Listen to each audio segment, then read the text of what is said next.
This is an audiobook for the Hardy Boys, The Great Airport Mystery.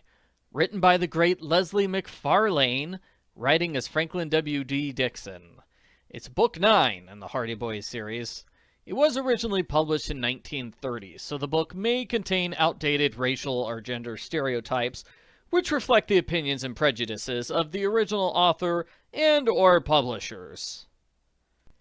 Not to be confused with the 1965 rewrite that has a completely different story from this one, even though they have the exact same title. The Great Airport Mystery, Chapter 1, Peril from the Sky. "It's certainly great to have an airport so close to Barmet Bay," said Frank Hardy. "I wish we could go up in an airplane sometime," returned Joe, his brother. "Wouldn't you be scared?" "Me? Would you?" "No." "Then I wouldn't be scared either. Look at the record holders. Where would they be now if they'd been afraid to go up in an airplane?" "That's right," said Frank. "Airplanes are pretty safe nowadays. Almost as safe as this car of ours."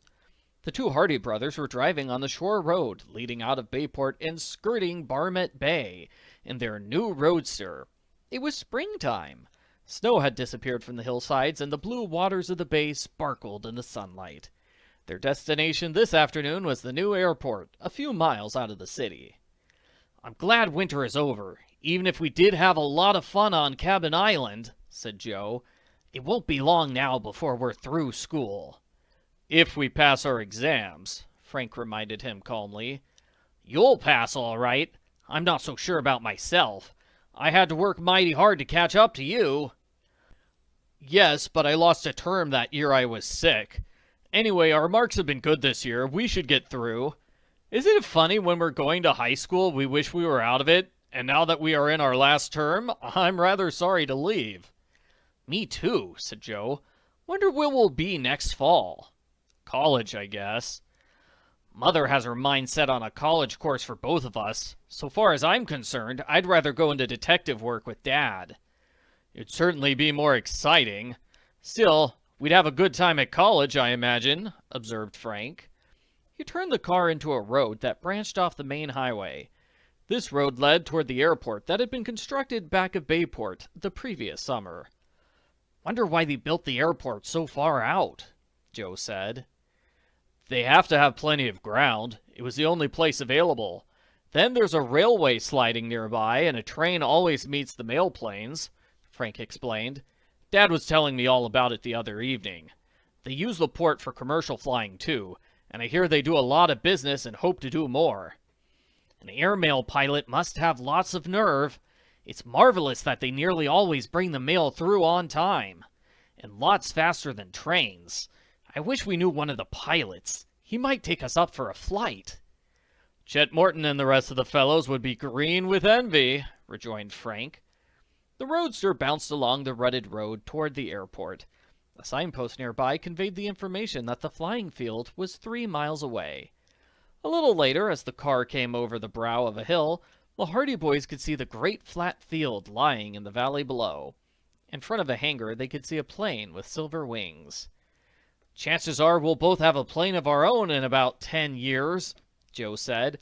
"Everybody will be flying then, and think nothing of it." Frank applied the brakes as the roadster descended the steep grade. In a few minutes they had reached the foot of the hill.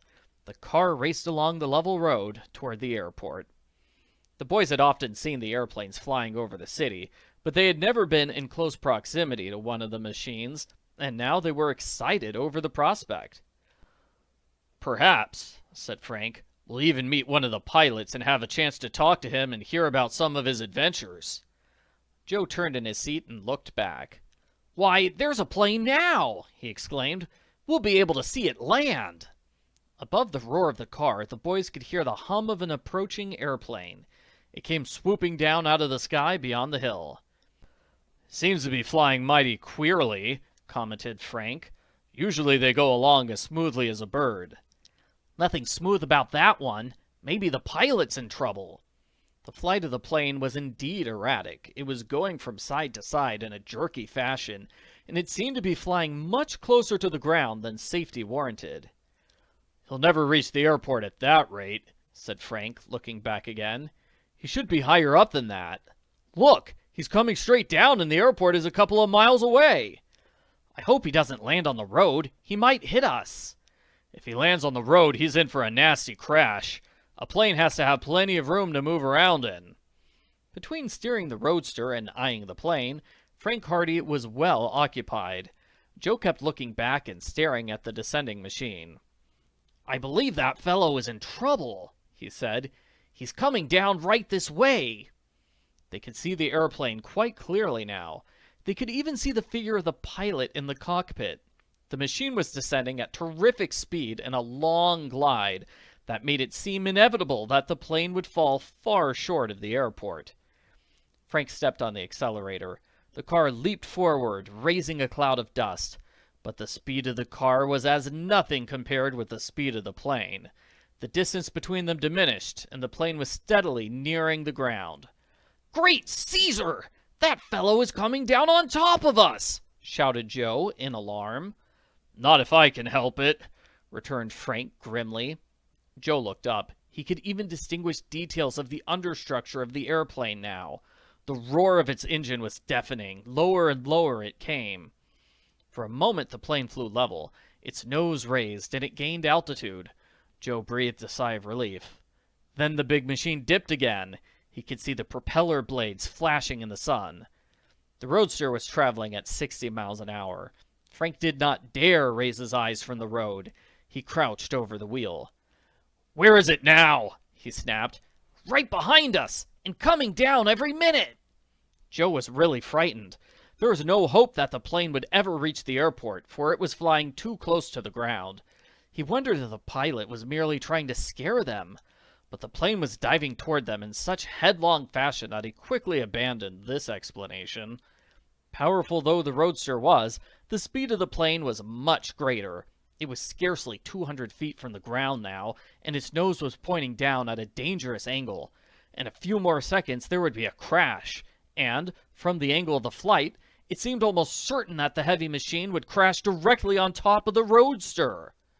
The car roared ahead. The noise of its engine drowned in the gigantic throbbing of the airplane's motor. The plane came nearer and nearer, diving at almost incredible speed. "We're done for!" groaned Joe. Unless a miracle intervened, the plane would crash directly on top of the Hardy Boys' car.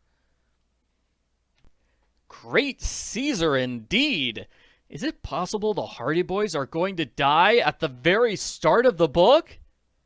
Well, no, of course not. The Hardy Boys are going to live. But the plane is going to crash in the next chapter. Chapter 2. The Crash. Frank Hardy could scarcely keep the car on the road. He glanced at the speedometer. They were traveling at 70 miles an hour. It was certain that the airplane would crash on the highway. Suddenly, Joe leaned forward. "Look, the side road!" he shouted. "Take the side road!"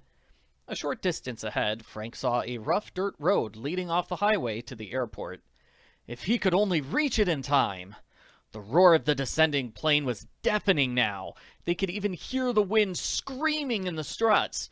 Joe saw the pilot, in helmet and goggles, waving his arms wildly. Frank slackened speed slightly as he neared the dirt road, bore down on the wheel, and made the turn. The rear wheels skidded wildly. There was a screech of brakes. The car teetered perilously, then righted itself and shot down the rough lane. At the same moment, the airplane roared past. It was so close that the wingtip came within a few feet of the rear of the car. Then it crashed. Frank was having his own troubles, and he did not see the crack-up. On the bumpy dirt road, the car skidded, throwing up a cloud of sand and dust, then shot across a ditch, thumped and lurched over some rocks, and finally came to a stop at a rail fence. Joe came close to going through the windshield and then hit the door with a thud. "Wow!" he burst out. "Some wild ride, I'll tell the universe!" Frank had been thrown tightly against the wheel, otherwise he, too, might have gone into the glass. As it was, he hurt his ribs a little. "Well, I'm glad we didn't overturn," he remarked as soon as he could catch his breath. "Or take down the fence. Wonder who that crazy fellow was. Maybe something went wrong with his Airbus." Well, I'm glad we managed to get from under. It was a mighty close call. Joe, looking back, saw the airplane as it crashed. Nose down it came, then flattened out just before it reached the ground. Its understructure crashed into the earth. The plane seemed to bound high in the air, then came down again with a snapping and crackling of wood, and buried its nose in the dust of the road. Then its tail canted up, and the plane turned a somersault over on its back. It was a wreck! While the Hardy Boys are scrambling out of their roadster and hastening back to the scene of the airplane crash that had so nearly cost them their own lives, the opportunity will be taken to introduce them more definitely. Frank and Joe Hardy were the sons of Fenton Hardy, an internationally famous detective, late of the New York police force. Mr. Hardy had made such a name for himself as a detective with the New York force that he had resigned to go into business for himself as a private detective, and his services were frequently sought in important cases. His sons, Frank and Joe, were eager to follow in his footsteps. The Hardys lived in Bayport, a thriving city on Barmet Bay, on the Atlantic coast. Here, Frank and Joe attended the Bayport High School, where they were in their final year. Although Frank, a tall, dark, handsome lad, was a year older than his curly-headed brother Joe, both boys were in the same grade because of an illness that had caused Frank to lose time. Mr. and Mrs. Hardy were anxious that their sons should go to college after finishing high school, Mrs. Hardy wishing them to study law and medicine. But the boys were of a different mind. Their father's profession appealed to them. They wanted to be detectives. As a matter of fact, the lads had a natural bent toward detective work, and they had already proved their ability so thoroughly that Fenton Hardy was disposed to believe that they would be successful if they followed in his footsteps. The Hardy boys had solved a number of mysteries that had puzzled the police of Bayport and vicinity, and already the people of the city knew of them as boys possessing more than the usual share of initiative, resourcefulness, and deductive ability. Frank and Joe were introduced in the first volume of this series, entitled The Hardy Boys, The Tower Treasure, in which they solved the mystery of the disappearance of a treasure from Tower Mansion, on the outskirts of Bayport. In succeeding volumes of the series, their adventures, while seeking to unravel other mysterious cases in which they became involved, have been described at length. During the winter previous to the time this present story opens, Frank and Joe Hardy had spent a vacation on Cabin Island, in Barmet Bay, where they had cleared up the mystery of a stolen stamp collection of great value, discovering the precious stamps after many thrilling events.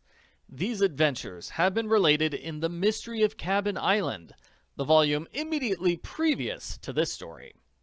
As the Hardy boys ran back down the dirt road toward the wreckage of the airplane, they had little hope that they would find the pilot alive. "He'll be smashed to pieces," gasped Joe. "The plane isn't burning anyway," said Frank. "There may be a chance for him yet." Just then, they heard a cry for help. It came from beneath the jumbled wreckage of the plane. In a few moments, the Hardy boys reached the scene. Although the crash had been witnessed from the airport and people were already proceeding toward the spot, the Hardy boys were the first to arrive. They could hear groans and shouts from beneath the plane. "We'll have to lift up some of that wreckage to get the poor fellow out," said Frank quickly. He looked around. It was futile to attempt raising the wreckage by hand. He saw a heavy rail lying at the base of the nearby fence. "Here we are. This will do as a lever." The boys seized the rail and carried it over to the wreckage. They inserted one end of the rail beneath the body of the plane, rolling a big rock forward as a support. The groans and shouts continued. "All right there," called Frank. "We're going to pry some of this wreckage away from you. Are you badly hurt?" "I'm nearly killed," groaned the pilot. "Hurry up and lift this plane off me." "Try to crawl out when we raise it," advised Frank. The boys bore down on their improvised lever. There was a clattering and crackling of the wreckage. Then the mass began to move. The body of the upturned plane rose slightly. Joe caught a glimpse of the pilot scrambling out of the cockpit. The man's face was scratched and bleeding, but he seemed to be crawling out of his precarious position quickly, so evidently no bones were broken. The boys managed to hold up the plane by means of the strong rail until the pilot crawled out. Anyone with you? Demanded Frank. The pilot, struggling to his feet, shook his head. The boys released their grasp on the rail, and the wreckage subsided again with a crash. The pilot came forward. The boys noticed that he lurched slightly as he walked, and that he staggered as he came up to them. His uniform was torn, and he had a few scratches across his face, but otherwise he did not appear to be badly hurt. "How are you feeling?" Joe asked him. Swaying from side to side, the pilot confronted them in silence. His face was flushed. "Narrow escape," he muttered. "Mighty narrow escape." He turned and looked at the wrecked plane and hiccuped. "What happened?" asked Frank. "Engine trouble? Or did you run out of gas?" "I don't know," answered the pilot thickly. "I don't know what happened. It wasn't my fault. All the fault of them fellows in the car." "Fellows in a car?" "Yes, couple of fools in a car ahead of me. I wanted them to stop and they wouldn't. They rushed right ahead and got in my way. Thought I'd scare them and make them stop, but they kept on going. Then I found I couldn't get back in the air again, flying too low. It was all the fault of those fools in the car." Frank and Joe glanced at one another significantly. Clearly, the man was referring to them, and it was just as clear that the pilot had been drinking. "We were in a car," said Frank. "If you think we're to blame for your accident, you're badly mistaken. You mighty near cost us our lives. We had to get off the road or you would have crashed on top of our car." The pilot turned and looked at the boys, an ugly expression in his bloodshot eyes. "You were in the car, eh?" he shouted. "You're the fellows that are to blame for this crack-up." "It was your own fault." "Wasn't my fault. You fellows wouldn't stop. I was afraid I was going to hit you. That's why I lost control of the plane." The pilot was working himself up into a temper. "You'll pay for this, let me tell you. My plane is wrecked, and I was mighty near killed just because a couple of fool boys didn't know enough to stop." Frank and Joe Hardy stared at the man in amazement. The injustice of the charge passed belief. They were just about to reply angrily when they heard voices and saw men hurrying down the road toward them. A number of farmers in the adjacent fields had witnessed the accident and had lost no time in hastening to the scene. "What happened? Anybody killed?" demanded one man as they came up. "The plane is wrecked. The pilot escaped," explained Frank.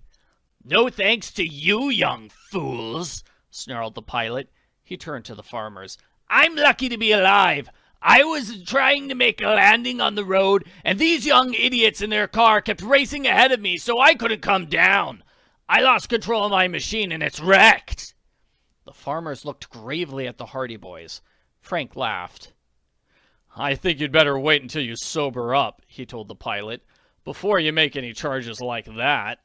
You haven't any business being in an airplane when you're drunk." "Who says I'm drunk?" demanded the pilot belligerently. He clenched his fists and stepped forward.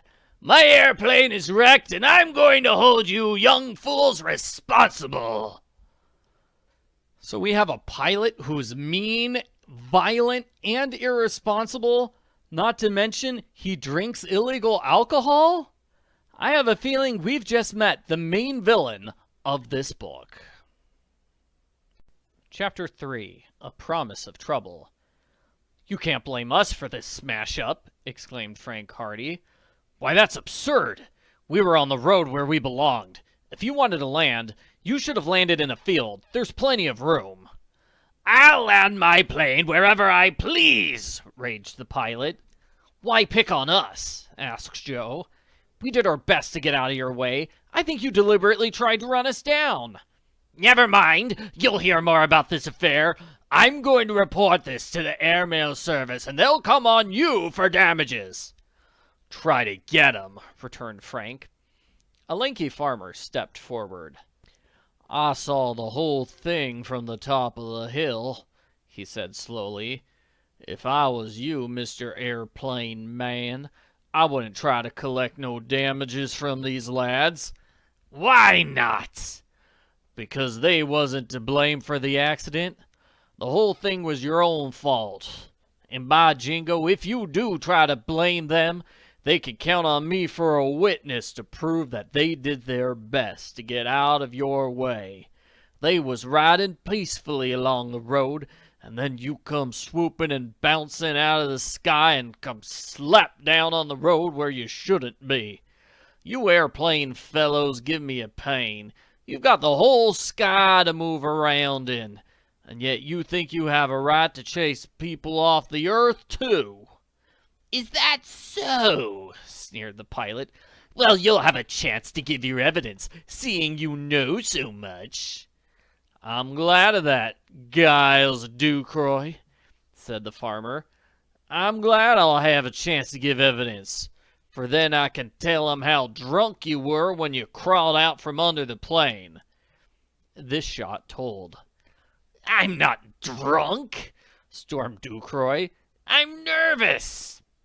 You must have a pretty bad case of nerves to make your breath smell so strong, rejoined the farmer calmly. I'll bet the airmail service won't keep you on very long after this, when they hear what I've got to say. The pilot turned his back. I haven't got time to bother with you. It's these boys I'm dealing with. I warn you, he said, glaring at the Hardy Boys. You haven't heard the last of this. There's going to be plenty of trouble for you. Just then, there was a roaring and clattering as a huge truck lumbered down the road, bound from the airport. The driver stared at the scene in amazement.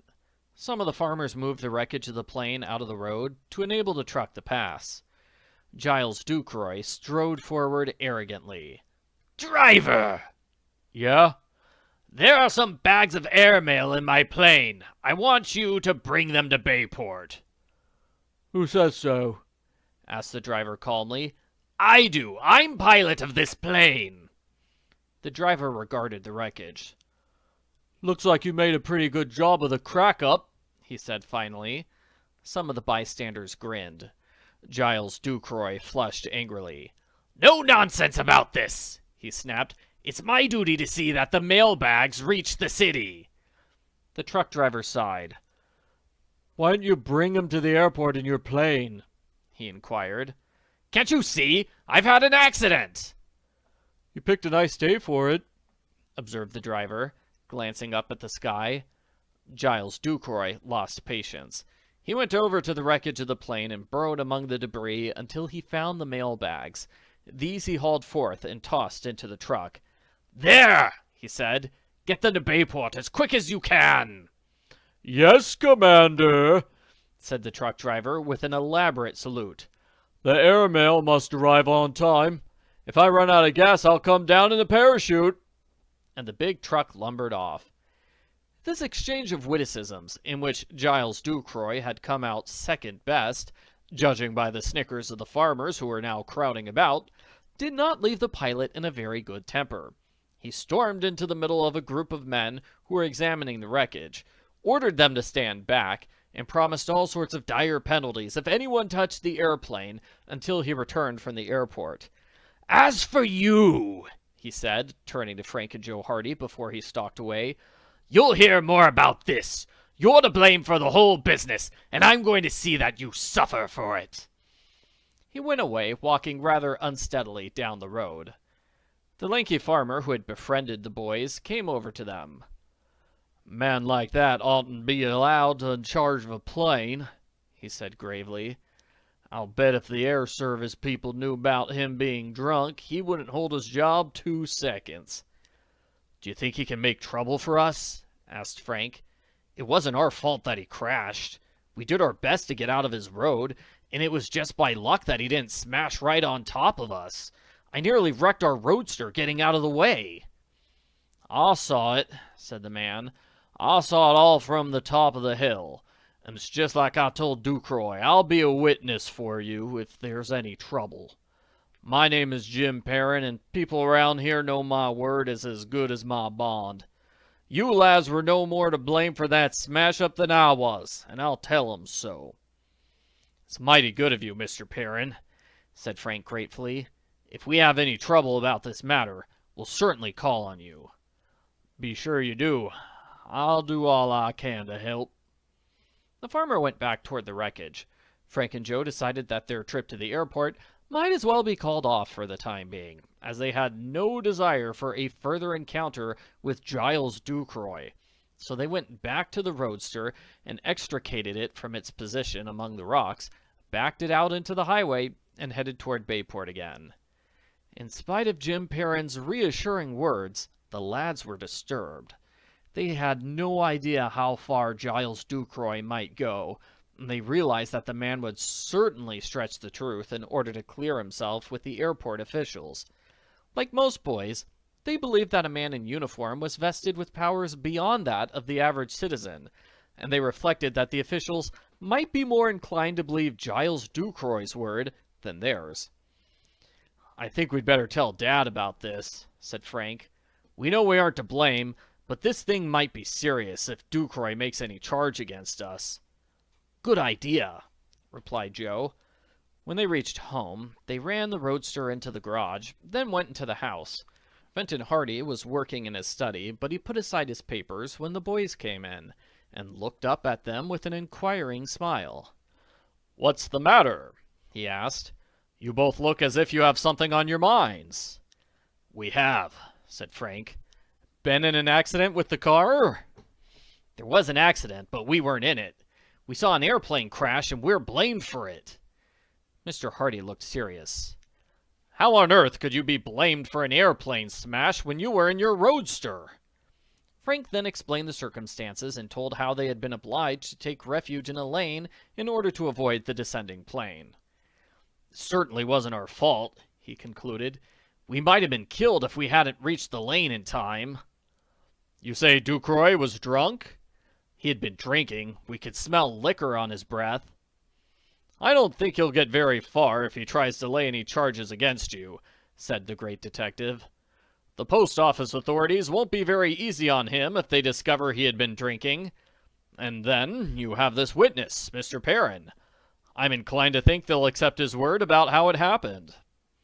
"I suppose we'll just have to wait and see what Ducroy does," said Joe. "Perhaps I can fix the—" Chapter 4, An Attack. The airplane crash was a front-page feature in the newspapers of Bayport for several days thereafter, and the Hardy boys learned that the post office department was conducting an investigation into the cause of the affair. Several reporters called on Frank and Joe Hardy to learn their version of the accident, and although the boys told exactly how the crash occurred, they were disturbed to find that considerable space was given to Giles Ducroy's account. Ducroy was not backward in laying the blame upon the Hardy boys. "My plane cracked up simply because I was trying to avoid hitting the car," he said in an interview. "The boys deliberately drove their roadster ahead so that I was unable to find a landing place until it was too late. They confused me so much that the accident was the result." All this looked very bad in cold print, and one of the newspapers hinted that the post office department might take action against the boys if Ducroy's story was upheld. "Don't worry about it," Fenton Hardy advised. "Don't let it be on your minds while you are writing examination papers." This counsel was sound. The lads were busy writing their final examinations, and upon the result would depend their graduation from high school that year. If they failed, it would mean another term, and a year's work wasted. Both Frank and Joe had studied hard and were well up in their work. Under ordinary circumstances, they would have had little doubt of the outcome, but with the Ducroy affair on their minds, they could not concentrate on their studies as well as they might have done otherwise. Frank shook his head mournfully when the boys left school the afternoon of the geometry examination. "How do you think you made out?" he asked Joe. "Not so good. I'm sure I failed. It was a tough exam, everybody says so." "I know it was tough, but I can't help thinking of the trouble we'll be in if the post office people decide we're to blame for that accident." "It was in my mind, too," Joe admitted. "Still, we know it wasn't our fault." "Of course it wasn't, but the chances are that they'll believe Ducroy, seeing he's one of their own pilots." "If they blame us, we'll fight it. We'll tell them Ducroy was drunk." Perhaps they won't even listen to us, said Frank. The boys went on down the street toward the downtown section. Joe caught sight of a familiar name in a newspaper headline. This looks interesting, he remarked. When he bought the paper, the two stood on the corner to read it. Post Office Department discharges Giles Ducroy, read the headline. Airmail pilot released following crash near local airport. Joe whistled softly. The boys read further. It was announced today at Post Office headquarters that the resignation of Giles Ducroy, pilot in charge of the mail plane that crashed on the airport road last Saturday, had been requested by the department. Ducroy handed in his resignation early this afternoon and is no longer with the service. It was stated that information had come into possession of the department to the effect that Ducroy had been drinking heavily on the day of the crash and that he had been drinking for several days previous. According to officials, the pilot had been warned several times that his bad habits would get him into trouble, and although he promised to mend his ways, he had evidently failed to do so. Other aviators claimed that Ducroy was a menace to the air service and that he should not be permitted to handle a plane. His flying license has been canceled. The Hardy Boys looked at one another in silence. I guess that will clear us, said Frank finally. It doesn't say so. They can't very well blame us after that. A familiar voice broke in. Hey there, hear the news? The Hardy Boys looked up to see Chet Morton, one of their chums, approaching. Chet, too, had a newspaper under his arm. We were just reading it, said Joe. It was coming to him, declared Chet warmly. I was talking to one of the men at the airport yesterday, and he said Ducroy ought to be fired. He was always drinking. None of them were surprised when he had that crash. I'm sorry he has lost his job, said Frank, but I guess he deserved it. If they let him stay on, he might get into a serious accident and kill somebody. He mighty nearly killed us, Joe reminded him. If I only knew that this meant we were clear of blame, I could write the rest of my exams with an easy mind. Don't worry, advised Chet. They won't blame you chaps. The very fact that Ducroy has been let out means they didn't believe his story. Suddenly, Frank nudged his brother. Here he comes now. Who? Ducroy, whispered Frank. Joe looked around. Coming down the street, he saw the former air pilot. Ducroy's face wore an angry look, and he appeared not to notice the stares and the comments of the people nearby. Don't pay any attention to him, said Joe. There's no use looking for trouble. But if the Hardy Boys were not going to pay any attention to Giles Ducroy, it soon became apparent that the pilot intended to pay some attention to them. He changed his course and came over toward the three boys. Now what's the big idea? Muttered Chet. Ducroy blustered toward them. He faced Frank and Joe angrily, brushing Chet to one side. Well, he sneered, I suppose you're satisfied now? What do you mean? Asked Frank.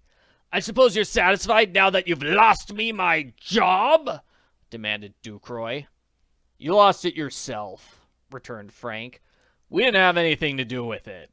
You didn't, hey? It was your fool driving that caused the crash, and it was because of the crash that I got fired.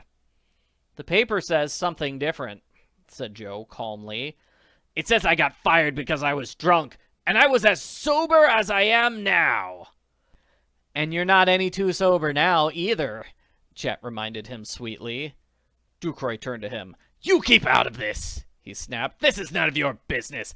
I'll thank you to keep your mouth shut. Saying as you ask me so nicely, I will. Ducroy turned to the Hardy Boys again. I'm not through with you two yet, he said. I may have lost my job, but I'm going to get some satisfaction anyway. How? Asked Frank. By way of reply, Ducroy drew back his right arm and lashed out suddenly. His fist struck Frank in the face and sent the youth staggering back. The blow had come so abruptly that he had no chance to defend himself. But Joe, when he saw his brother attacked, lost no time in getting into action. He plunged at Ducroy without hesitation and planted a swinging blow on the pilot's right eye, completely closing it. Ducroy gave a yell of pain and struck at Joe, but the blow was wild. Frank recovered himself. "Let me handle this," he said to his brother, and with no further ado, he advanced on Ducroy. The pilot swung at him, but Frank ducked, came in, and stung Ducroy's face with an uppercut. Ducroy was bigger than Frank and considerably heavier, but he was far from being a scientific fighter, relying chiefly on bull-like rushes and ponderous swinging blows that would have done damage had they landed, but seldom did. Ducroy rushed Frank back across the pavement, his heavy fists swinging, but Frank backed away, ducking and dodging, watching for an opening. It soon came. Ducroy swung so wildly that he left himself completely unprotected. Frank's fist shot out. The blow caught Ducroy directly on the point of the jaw, and he went down in a heap. "Is that enough?" asked Frank. A crowd had collected, and Con Riley, of the Bayport police force, hastened forward. "What's all this?" he demanded. "Fightin' on the streets? What's the trouble?" Frank turned away. "Just a little argument," he explained. "This man hit me first, and I had to hit him back." "That's right," chimed in Chet Morton. "I saw it all. I can prove it." Giles Ducroy got slowly to his feet, and Riley seized him by the collar. "I got a good mind to run you in," said the officer.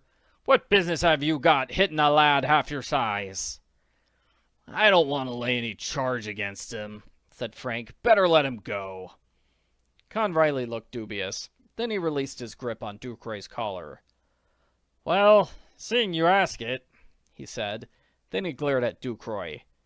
"Take yourself out of here," he ordered sharply. "If I catch you making any disturbance on the street again, it won't go so easy with you." Giles Ducroy lurched away, muttering and defeated. Con Riley then turned his attention to the crowd and dispersed the bystanders with a wave of his stick. "Move on," he ordered. "Move on out of here." The crowd scattered. The Hardy Boys and Chet Morton continued their journey down the street. Chet was warm in his praise of the artistic manner in which Frank had dealt with the bully. "I'll bet his jaw is sore for a week," he declared. "I hate a row like that," said Frank. "Dad would be angry if he knew we were mixed up in a common street fight."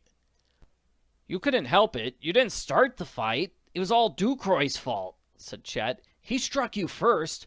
"Boy, that was a nice pasting you handed him."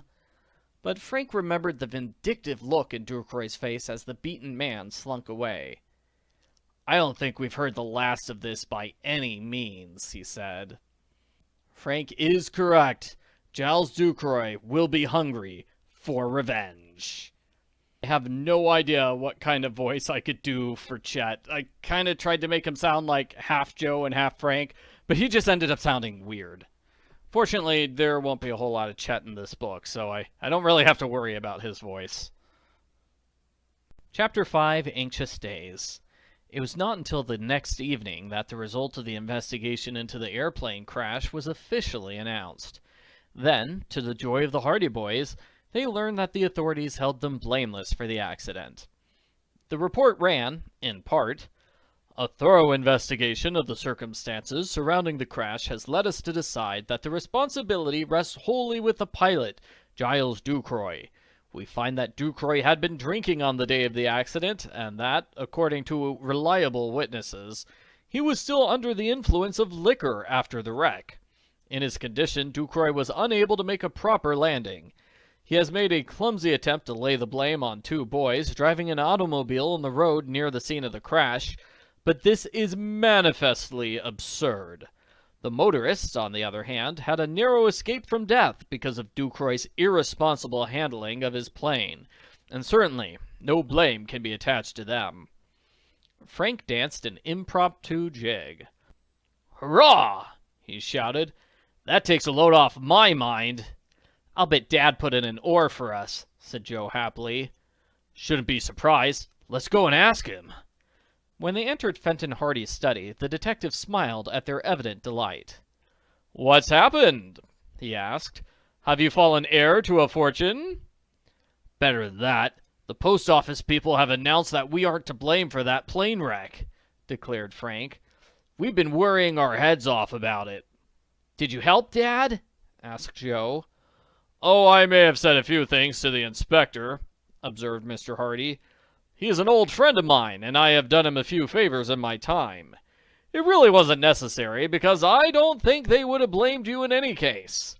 But it prevented them from being fooled by Ducroy anyway."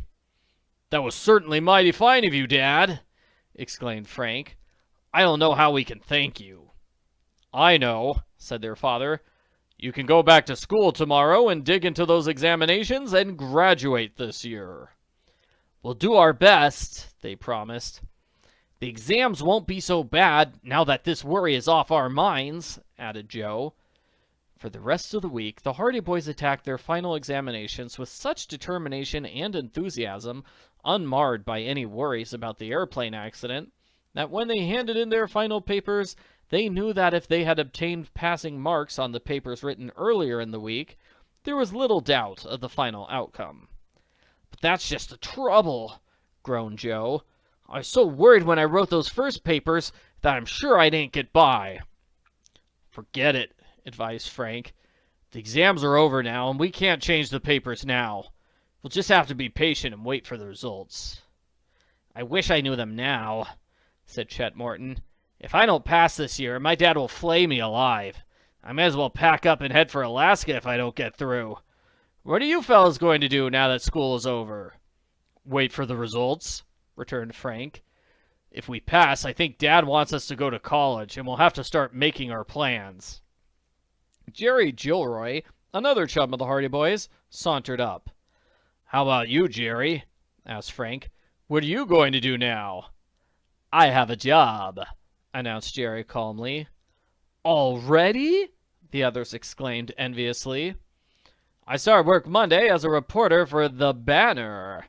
Jerry stuck out his chest and pulled his hat brim down over one eye. "That's a good job," said Tony Preto, who joined the group at the moment. "You'll be able to get into all the shows in town for nothing, and get through the police lines at all the fires." "Well," said Jerry doubtfully, "just at first they're putting me at work writing up obituaries and real estate deals, but I'll soon work my way up," he added hastily.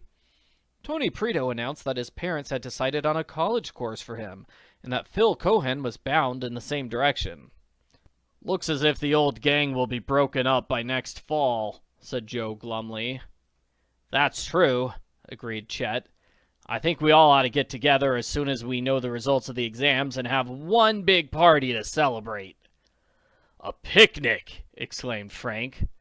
"Good idea," declared Jerry Gilroy. "I'll write it up for the paper." "Where shall we have the picnic?" asked Tony. "Beech Grove?" "Beech Grove is the only place for a picnic.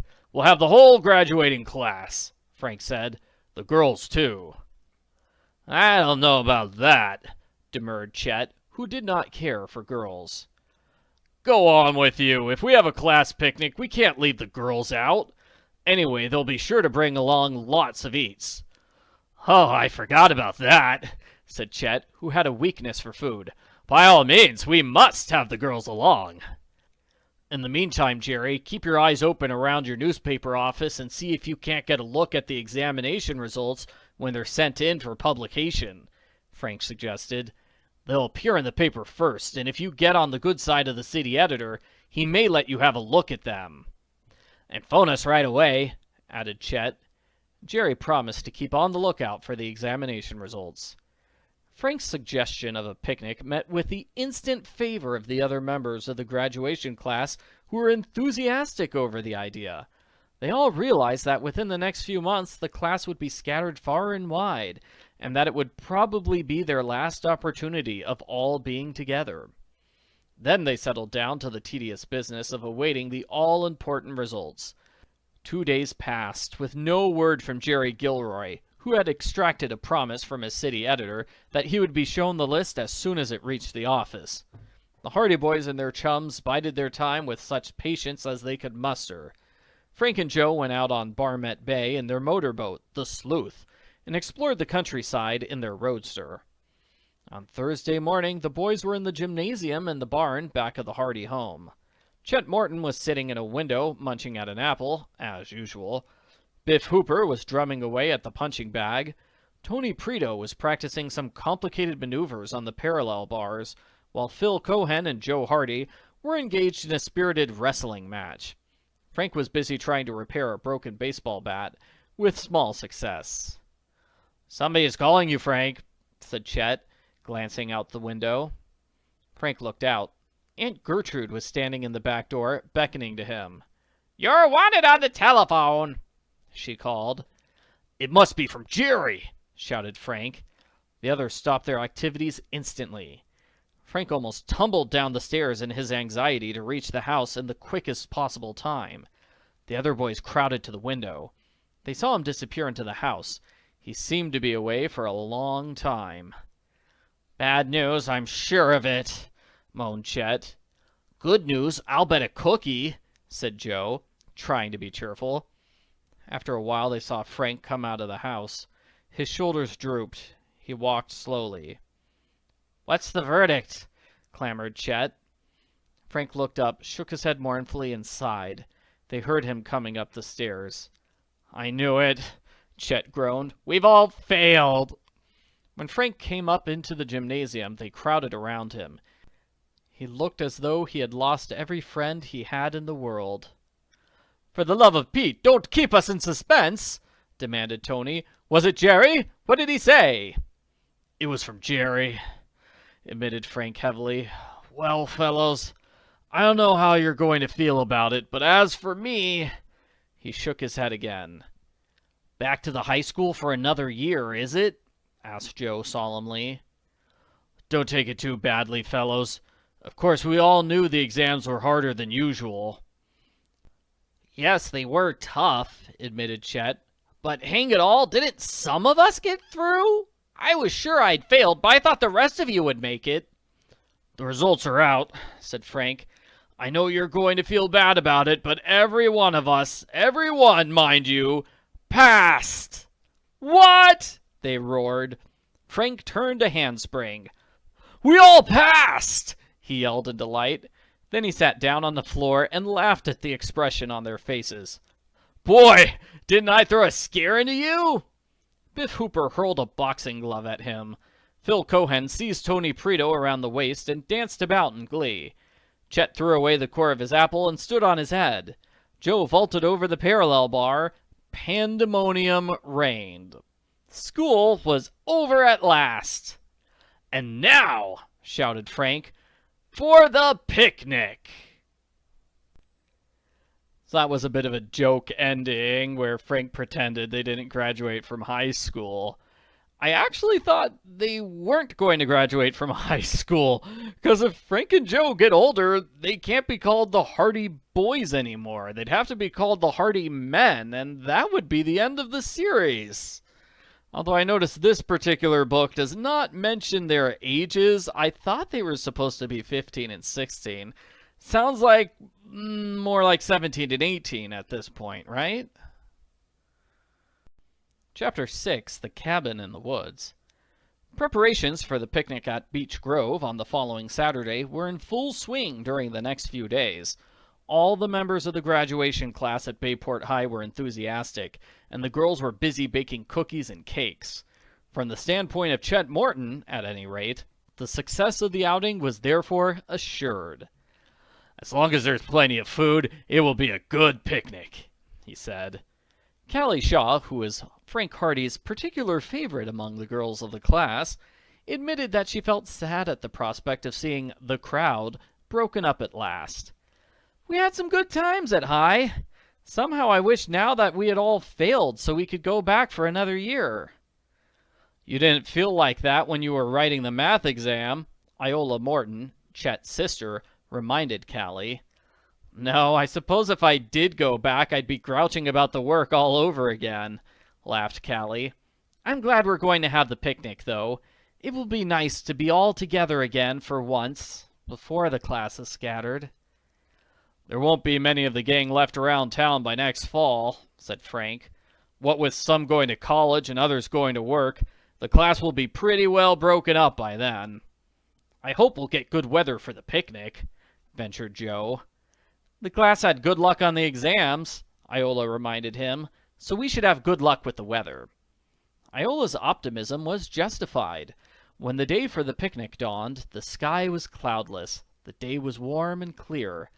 Mrs. Hardy had prepared a big basket of good things for the Hardy Boys to take with them, and they stowed the basket in the roadster along with their bathing suits and baseball gloves. They had arranged to call for Callie Shaw in the car, while Iola was to go with Chet in his roadster. It was to be a real picnic, not one of these afternoon teas, as Chet expressed it. All members of the class had been notified to meet at Beech Grove by 10 o'clock in the morning, and when Callie and the Hardy Boys reached the grove, they found a dozen others already on hand. Chet arrived a few minutes later with Iola and Biff Hooper, whom he had picked up on the road, and by 10:30 the crowd was complete. Beech Grove was just off the shore road, and extended to a sandy beach on the shore of Barmet Bay.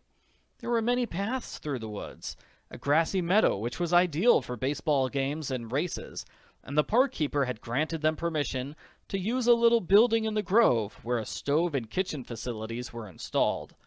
The boys lit a fire and busied themselves bringing up driftwood from the beach, while some of the girls settled down to preparing lunch and opening up the numerous baskets at their disposal. The Hardy Boys and the other lads went down to the beach for a swim before lunch and had some fine sport on an improvised raft, which they took turns in defending against all comers. Chet Morton became unduly ambitious and tried to improvise a sailboat out of a plank and an old piece of tarpaulin he found on the shore, but the sailboat came to grief and tipped Chet into the water, to the hilarious delight of his companions. By the time the swim was over and the boys returned to the grove, they had developed lusty appetites for lunch, and there were loud cheers when Callie, as chief cook, hammered a tune on a tin plate with a poker, announcing that the meal was ready. There was hot coffee, heaping bowls of baked beans, stacks of sandwiches, plates of potato salad, and cake and fruit without end. The boys and girls sat beneath the trees and ate from tin plates until they could eat no more. Chet alone looked discontented when lunch was over. "What's the matter with you?" asked Tony Prieto. "Didn't you like it? I thought it was the best meal I ever tasted." "The meal was all right," said Chet dolefully. "Then why are you looking so glum?" "I never have any luck," confessed Chet. "Something always goes wrong." "Didn't you get enough to eat?" asked Callie anxiously. "There's a lot more potato salad." "No thanks. I don't think I could eat any more potato salad. Not just now, at any rate. It was very good potato salad, but I couldn't eat any more right now. Maybe in an hour or so. Oh, well, it doesn't matter." "If the meal was all right and you got enough, what's all the trouble?" asked Frank Hardy. "I saw you take 3 helpings of beans," added Joe. "That's why I feel so badly." "Got a tummy ache?" asked Iola solicitously. "No, but you see, I like the beans so well that I took 2 helpings after the first one, and I like the potato salad so well I took 2 helpings of that extra. And then I saw some sandwiches I liked real well, and I ate about a dozen of them, and then somebody passed around angel food cake, so I ate that, and then I didn't have any room for anything else." "I think you did very well," remarked Jerry Gilroy. "I don't see where you have any kick coming." "I like chocolate cake. It's my favorite cake," declared Chet gloomily. "There was plenty of chocolate cake," said his sister. "There are 2 chocolate cakes left right now." "Save 'em for supper," advised Chet. "That was the big trouble. I liked chocolate cake so well that I feel bad because I was so full by the time it reached me, I couldn't eat any." The others looked at one another helplessly. "What can you do with a fellow like that?" demanded Phil Cohen. "He's never satisfied." "I think he needs exercise," said Iola threateningly. "Now don't!" pleaded Chet, who had found a soft spot beneath a shady tree and was preparing to go to sleep. "Maybe you boys don't know it," said Iola, "but I do. Chet is ticklish." "Don't, Iola!" clamored the victim. But Iola advanced on her brother and tickled him until he yelled for mercy, whereat the others, delighted at the exposure of this secret, pounced on the luckless Chet and rubbed his ribs until he was forced to make his escape. They chased him through the meadow, shouting with laughter, and back and forth among the trees until he could run no longer. It'll help him digest those 3 helpings of beans and potato salad, said Iola, without sympathy. Having concluded their attentions to Chet, the classmates organized an impromptu program of sports, with races, a ball game, and a blindfold boxing match between Biff Hooper, Jerry Gilroy, Phil Cohen, and Tony Prito, which ended without casualties. Biff, who prided himself on his boxing ability, wandered away from the others and tackled a large tree, under the impression that it was Jerry. After dealing a dozen terrific blows without knocking out the enemy, he tore off the blindfold and then looked very sheepish. Most of the others went swimming during the afternoon, but the Hardy Boys had decided to take advantage of the opportunity and investigate a mysterious little cabin at the far end of the grove. They had often been curious about the place, and it was Frank's suggestion that perhaps the cabin was used as a hiding place for smugglers that prompted their decision to visit the place. "May we come too?" asked Callie Shaw, as the 2 boys were starting off together. She and Iola had remained behind to clear up the last of the picnic dishes, while the other girls went swimming. "Glad to have you," answered Frank. "Come on, Iola." The 2 girls went running across the grass, and the 4 young people set out down a winding path beneath the trees. "Where are you going, Frank?" Callie inquired. "We thought we'd take a walk over to that little cabin at the east end of the grove. Joe and I have often been curious about the place, but we've never been near it, so we thought this was as good a chance as any." "Oh, this is thrilling," declared Iola. "Do you think there's anything suspicious about it?" Joe shrugged. "Perhaps. It will be fun to look the place over, though. We thought it might be used by smugglers." "Smugglers?" exclaimed Callie, stopping. "I'm frightened. I don't think I care to go after all. I don't want to meet any smugglers." "Nonsense," laughed Frank. "There wouldn't be any smugglers around at this time of day anyway. We're not sure about the smugglers in any case. Perhaps it's just a perfectly innocent tumble-down old shack with nothing strange about it at all." Callie gathered up courage and they went forward again. The little cabin was at the extreme end of the grove, and it was some time before they came within sight of it. Finally, rounding a bend in the path, they caught a glimpse of the place among the trees. The cabin had been built in the woods, several hundred yards back from the water. "Mighty dingy-looking cabin, it seems to me," remarked Iola. "Why, there are some smugglers now!" exclaimed Callie, wide-eyed. "Don't you see them, Frank? Down in the bushes. Look, they're going up toward the cabin."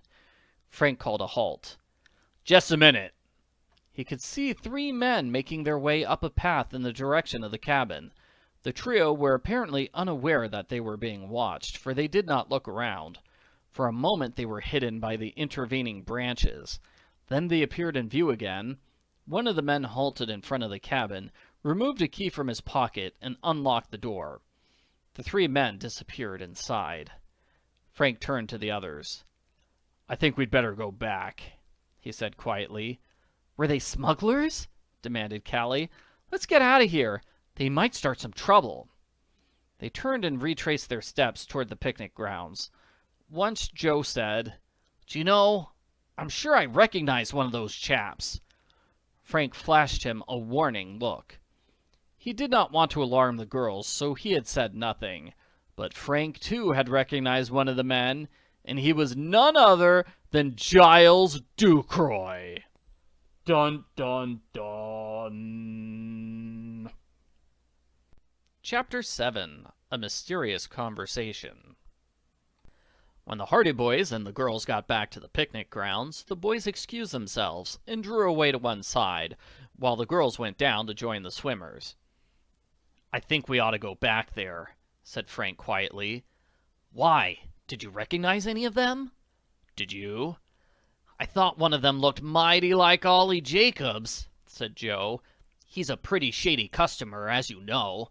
I've heard of more than one bad business he has been mixed up in around Bayport." "Ollie Jacobs, was it?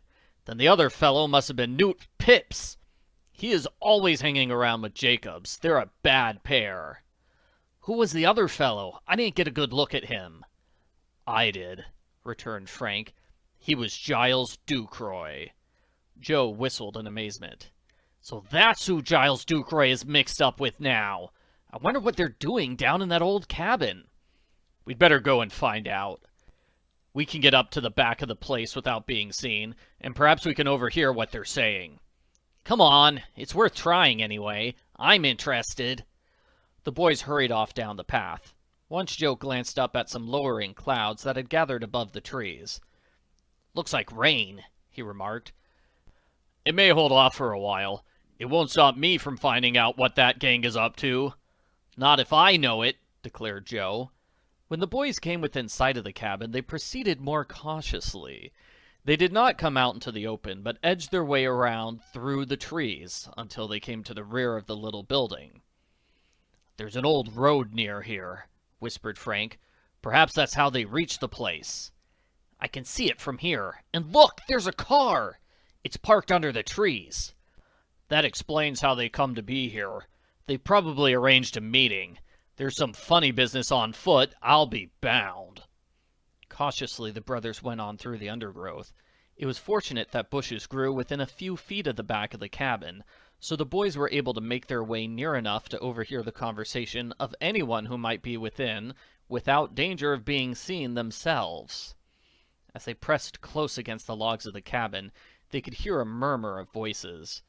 They soon found a convenient chink in the logs where they could peep through. There, in the dimly lighted interior of the building, they saw Giles Ducroy, Ollie Jacobs, and Newt Pipps seated about a rude table, with a bottle and glasses before them. I tell you, Ducroy was saying, I know what I'm talking about. I'm giving you fellows a chance that lots of other men would jump at. It sounds good, admitted Jacobs, a short, ill-favored man with squint eyes, but it's mighty risky. Nothing venture, nothing gain, said Ducroy, taking a swig from the bottle.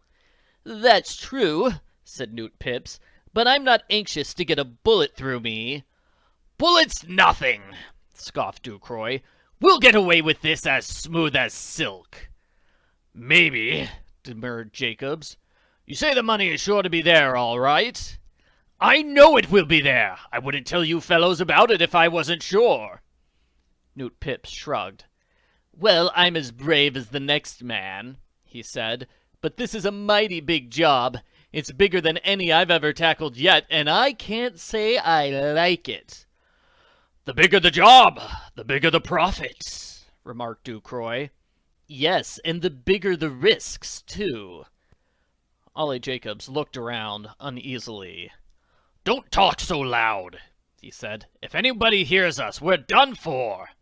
Who could hear us? Demanded Ducroy, who was evidently half intoxicated. That's why I picked this cabin for a meeting place. There's nobody within miles. Oh, yes, there is, Jacobs answered. A bunch of high school kids are having a picnic over in Beech Grove, and that's not very far from here. I thought I saw somebody over among the trees when we were coming in here, said Newt Pipps. You did, said Ducroy. Why didn't you speak up? I might have been mistaken. If you think there's anyone around, go and take a look around the cabin. A person would have to be mighty close to the place to hear us talking. Then, to the horror of the Hardy Boys, Newt Pipps got up from his chair, rather unsteadily. That ain't a bad idea, he remarked. I'll just do that. He moved over to the door, opened it, and stepped outside. Frank and Joe had no time to lose. They knew that in another moment Newt Pipps might come walking around to the back of the cabin. They drew back quickly, yet cautiously, seeking the shelter of the undergrowth nearby. The bushes were small and afforded little cover, yet they did not dare move back farther for fear of being heard, so they crouched down as far as possible. They were not a second too soon. Scarcely had they flattened themselves in hiding than they heard heavy footfalls from the side of the cabin. They were so poorly hidden that they could plainly see Newt Pipps as he came around the corner. But Pipps had been drinking, and he had evidently little expectation of seeing anyone around. He did not search in their direction, but contented himself with a casual glance, then turned and went back again. Frank breathed a sigh of relief. That was close, he whispered. I'll say it was, affirmed Joe. The Hardy Boys waited until they heard the cabin door slam again. Not until then did they emerge and creep forward to the rear of the cabin once more. Newt Pips was sitting down at the table. Satisfied? Asked Giles Ducroy curtly. There's no one around. Still, you can't be too careful, said Pips. That's true, agreed Jacobs. Never know when somebody may be hanging around. Well, snapped Ducroy, I can't stay here all day. I've made a proposition to you men, and I want to know what you're going to do about it. Ollie Jacobs and Newt Pips looked at one another. What do you say, Ollie? I don't know. There's a lot of money in it for us, all right, and I could use some cash right now. I'm pretty near broke. Giles Ducroy leaned forward and pounded his fist on the table. There's $10,000 or more apiece in it for us, he declared. Where else could you make $10,000 as easily, I'd like to know? It's easy money, admitted Newt, but it's dangerous. And we might get shot, added Ollie. I'm taking that chance the same as you, Ducroy answered. Well, hurry up, I can't wait here all day. 10,000 looks mighty good to me, said Newt Pips, but I ain't anxious to get shot earning it, for then it wouldn't be any use to me. Same here, demurred Ollie Jacobs. Just then there was a low growl of thunder overhead. Raindrops began pattering on the cabin roof. Frank and Joe Hardy looked up and saw that the brooding storm was already breaking. It's starting to rain, said Ducroy. I want to get back to the city before the storm turns that road into a mud hole. Can't you make up your minds? I'll tell you what we'll do, said Ollie Jacobs, finishing the bottle. Newt and me ought to talk this over a little more. There's a lot of money in this job, but there's a lot of risk too, and I want to make sure it's safe. Of course it's safe, raged Ducroy. You'll never make an easier 10,000 in your life. That's letting you tell it. I think Ollie is right, said Newt. We'll talk it over and let you know later. When? I can't wait long, you know. I've got my own plans to make yet. We'll let you know tonight, declared Jacobs, getting up.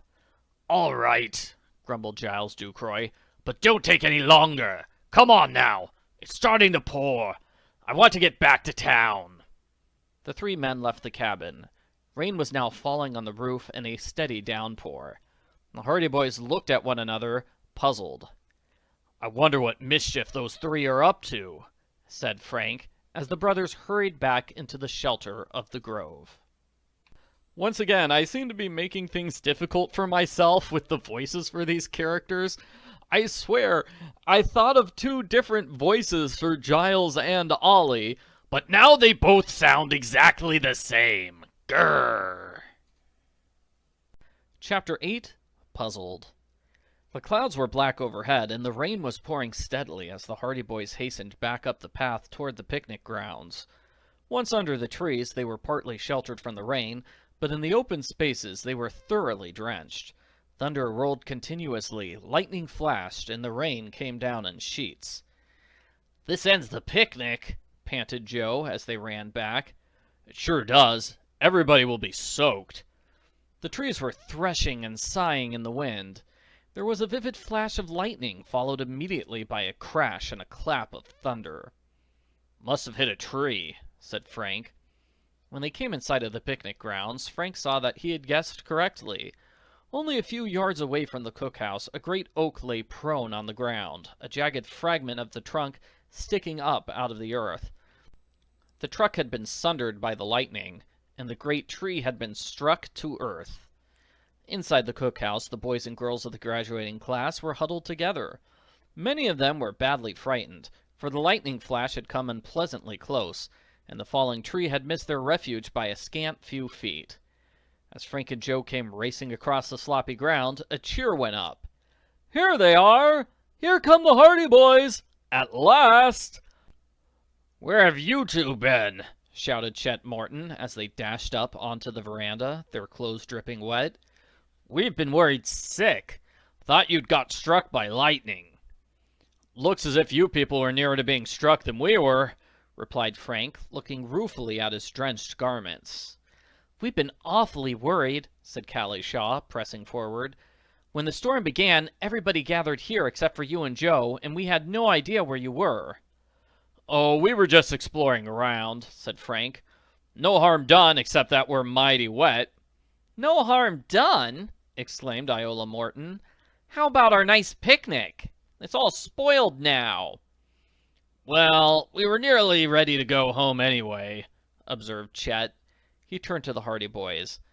"Well, you chaps missed the best display of fireworks I've seen since last 4th of July." "Looks as if you had a mighty narrow escape," said Joe. "We certainly had. There was a flash of lightning that seemed to miss us all by about 2 inches, then the loudest crash of thunder I ever heard in my life, then a tearing and crackling, and we saw that big tree topple over." "It seemed to be coming right down on top of the house," said Callie. "We thought we were done for. If that tree had ever hit the roof, we would have been crushed to death. And that would have spoiled the picnic for sure," added Chet. The very real danger they had been in, and the storm, had dampened the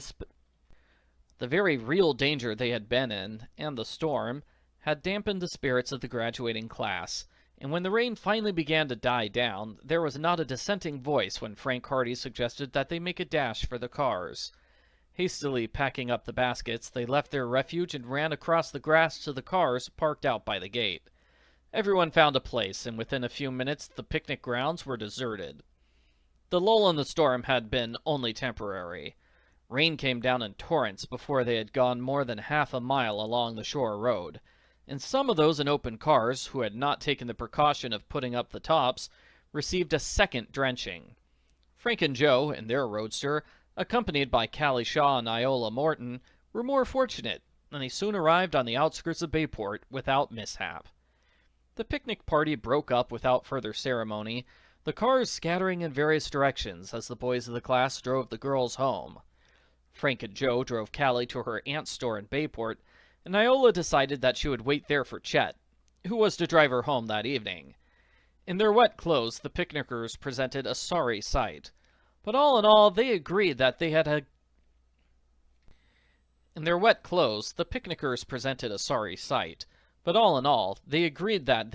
good time, which even the thunderstorm could not spoil.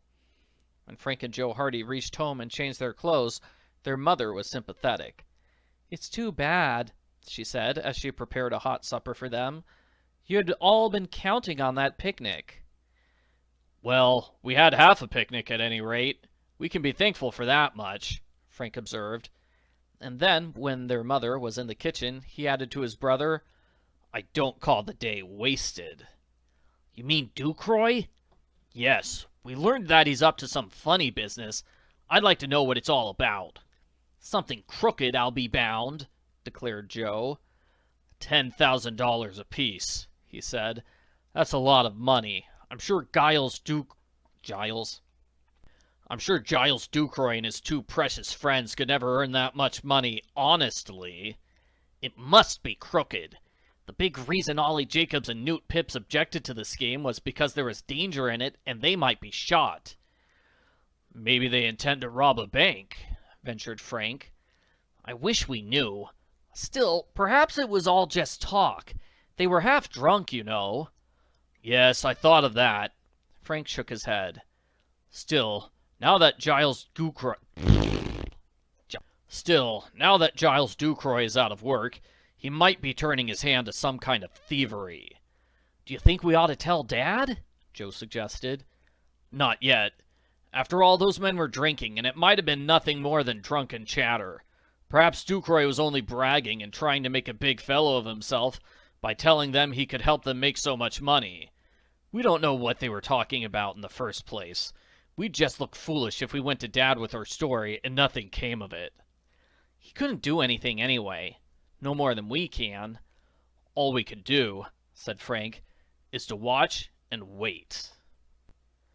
"We'll watch all right. We'll try to check up on Giles Ducroy and find out what he's up to. We have one big advantage. He doesn't know we overheard what they were saying in the cabin."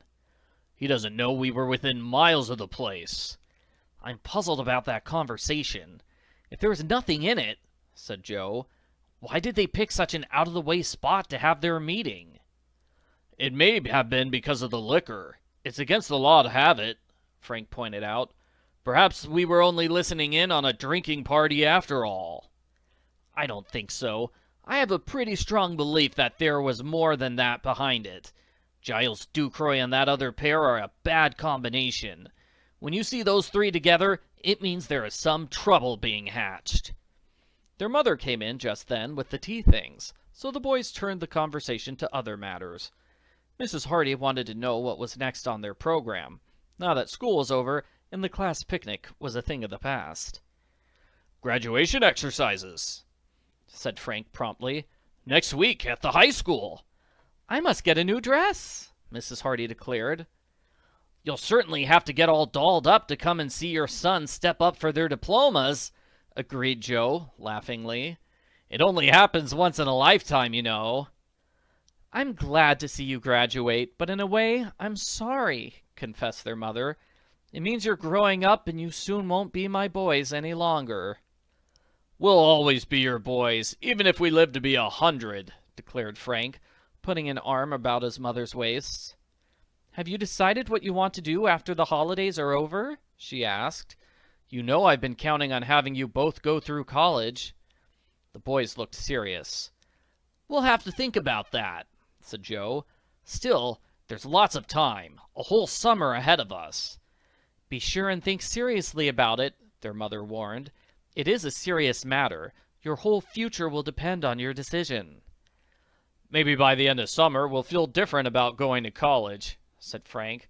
"Just now I'm so glad to be out of school that I never want to see another study book again as long as I live." "Me too," declared Joe. Their mother smiled indulgently, and the matter of the boys' future plans rested at that. Chapter 9. Missing Mail. The night of the graduation exercises at the Bayport High School arrived, differing little from similar events in past years, but of profound importance to the members of the graduating class and their parents. Mr. and Mrs. Hardy were there, very proud of their two boys, and Mrs. Hardy beamed with pleasure when Frank and Joe, dressed in their finest clothes and looking very uncomfortable, stepped up to receive their diplomas. Chet Morton was so nervous and embarrassed that he stumbled on the way to the platform, and ended by dropping the diploma when it was handed to him. All the girls looked their prettiest, the boys looked their handsomest. The principal of the school excelled himself in the speech he had made at every graduation for the past 15 years.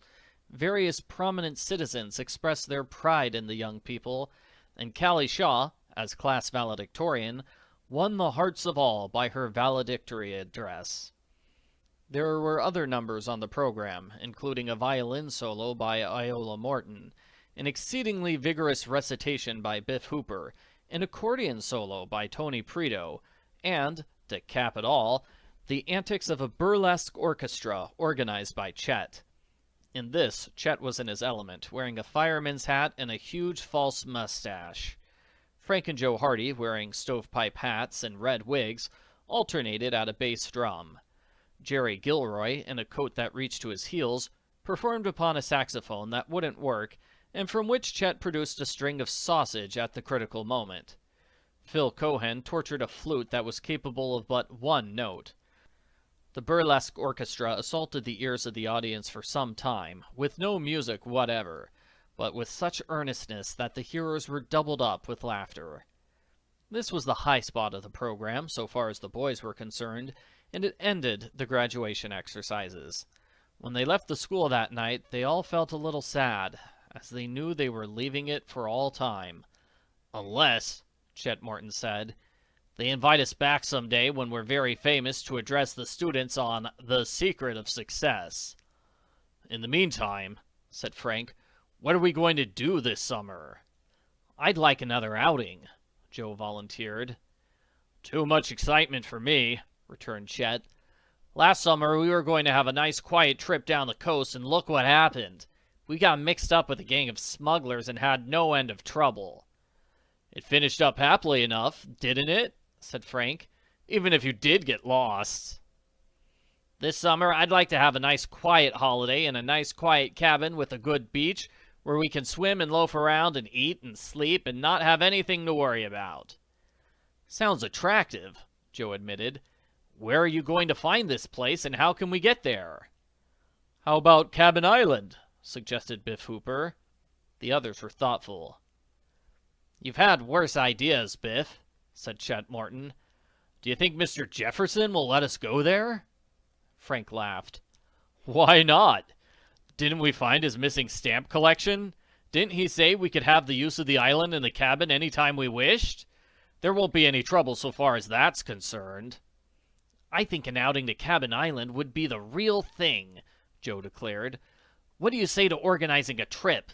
We can take the motorboats, use Cabin Island as our headquarters, then work out from there so we can go wherever we wish.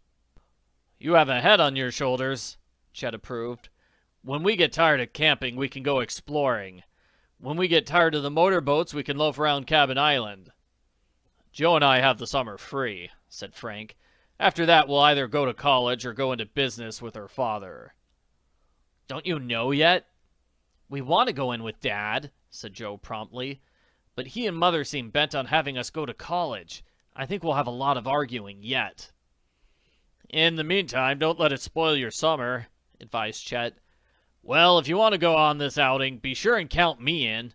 We can dig up some of the other fellows, and we ought to have a bang-up good time. You can't dig up many of them, came from Joe. Why not? Any fellow ought to jump at a chance like that. Well, some of them wouldn't be allowed to leave home. Got to work and all that. And some are on the ball team and have to practice when they aren't playing a game. And Dick Coylett and his crowd are going on an auto tour. Well, we'll get somebody, if we go, put in Frank.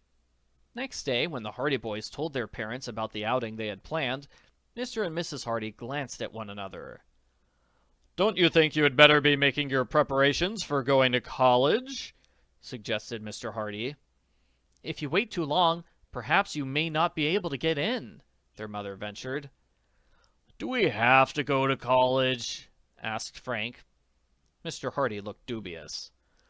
You know, your mother and I have always had that in mind for you. Joe groaned. I'll make a rotten lawyer. And I'm sure I'll be a pretty punk doctor, declared Frank. Dad, won't you let us go into business with you? We like detective work. It's the only thing we'll ever be happy at. Haven't we done fairly well with the cases we've had so far? Yes, you've done well. I'll admit that. Still, I think I'd rather see you go in for something else. Would you want us to go in for something we wouldn't enjoy? Said Joe. A person can't be a success in his work unless he really likes it. That's true, returned Mr. Hardy, weakening a little. Well, I must have time to think it over. Frank offered a suggestion. Let us go on our outing first, and by the time we come back, we can settle the whole thing. We'll be back in plenty of time to go to college, if you really insist that we go. Mrs. Hardy nodded. I think that's fair enough, Fenton, she said to her husband. All right, then, agreed the detective. We'll let the matter rest for the time being, and as soon as you boys return from your trip, we'll go into it thoroughly. But you must promise to abide by my decision. I don't want to send you to college against your will, but I do want to do what's best for your future. We understand that, said the boys. It's for our own good, but we do want to be detectives. Mr. Hardy smiled. You seem to have your minds made up at any rate. Well, let it go at that. Have your outing and enjoy yourselves. Then we'll settle the whole matter once and for all. However, the lads had little time in which to proceed with their plans for the outing. They did not see Chet Morton that afternoon, and the trip was not discussed with any of the other lads they met. Next morning, as they were having breakfast, their father came into the dining room. After breakfast is over, he said, come into my study. I want to have a little talk with you. We'll be there. When their father had gone, they fell to wondering why he wanted to see them. I can't think of any mischief we've been into, except breaking that pane of glass in the garage, said Joe. He wouldn't scold us for that. I intended to put in a new pane of glass today. There's something in the wind. They hurried through the remainder of the meal, anxious to learn the reason for the summons. When they went into the study, Mr. Hardy was reading a long, typewritten letter, which he placed to one side. "I've been asked to handle a case," he explained at once, "and I thought maybe you could help me a little. Sometimes you hear of things that I mightn't learn about. This is a serious case, and just now I'm trying to make up my mind how to go about it." "What has happened, Dad?" asked Frank. "I received this letter this morning from the postal authorities, explaining the circumstance. It seems that several bags of valuable mail have disappeared from one of the hangars at the airport near here." "Stolen?" "They couldn't have disappeared any other way. The mail, as you know, is very carefully guarded. In this instance, the train that was to take the mail into the city was a few minutes late, and the sacks were accidentally left unguarded. When the train arrived, it was found that the mail had disappeared. The matter is being kept quiet for the time being, in the hope that we may get a clue.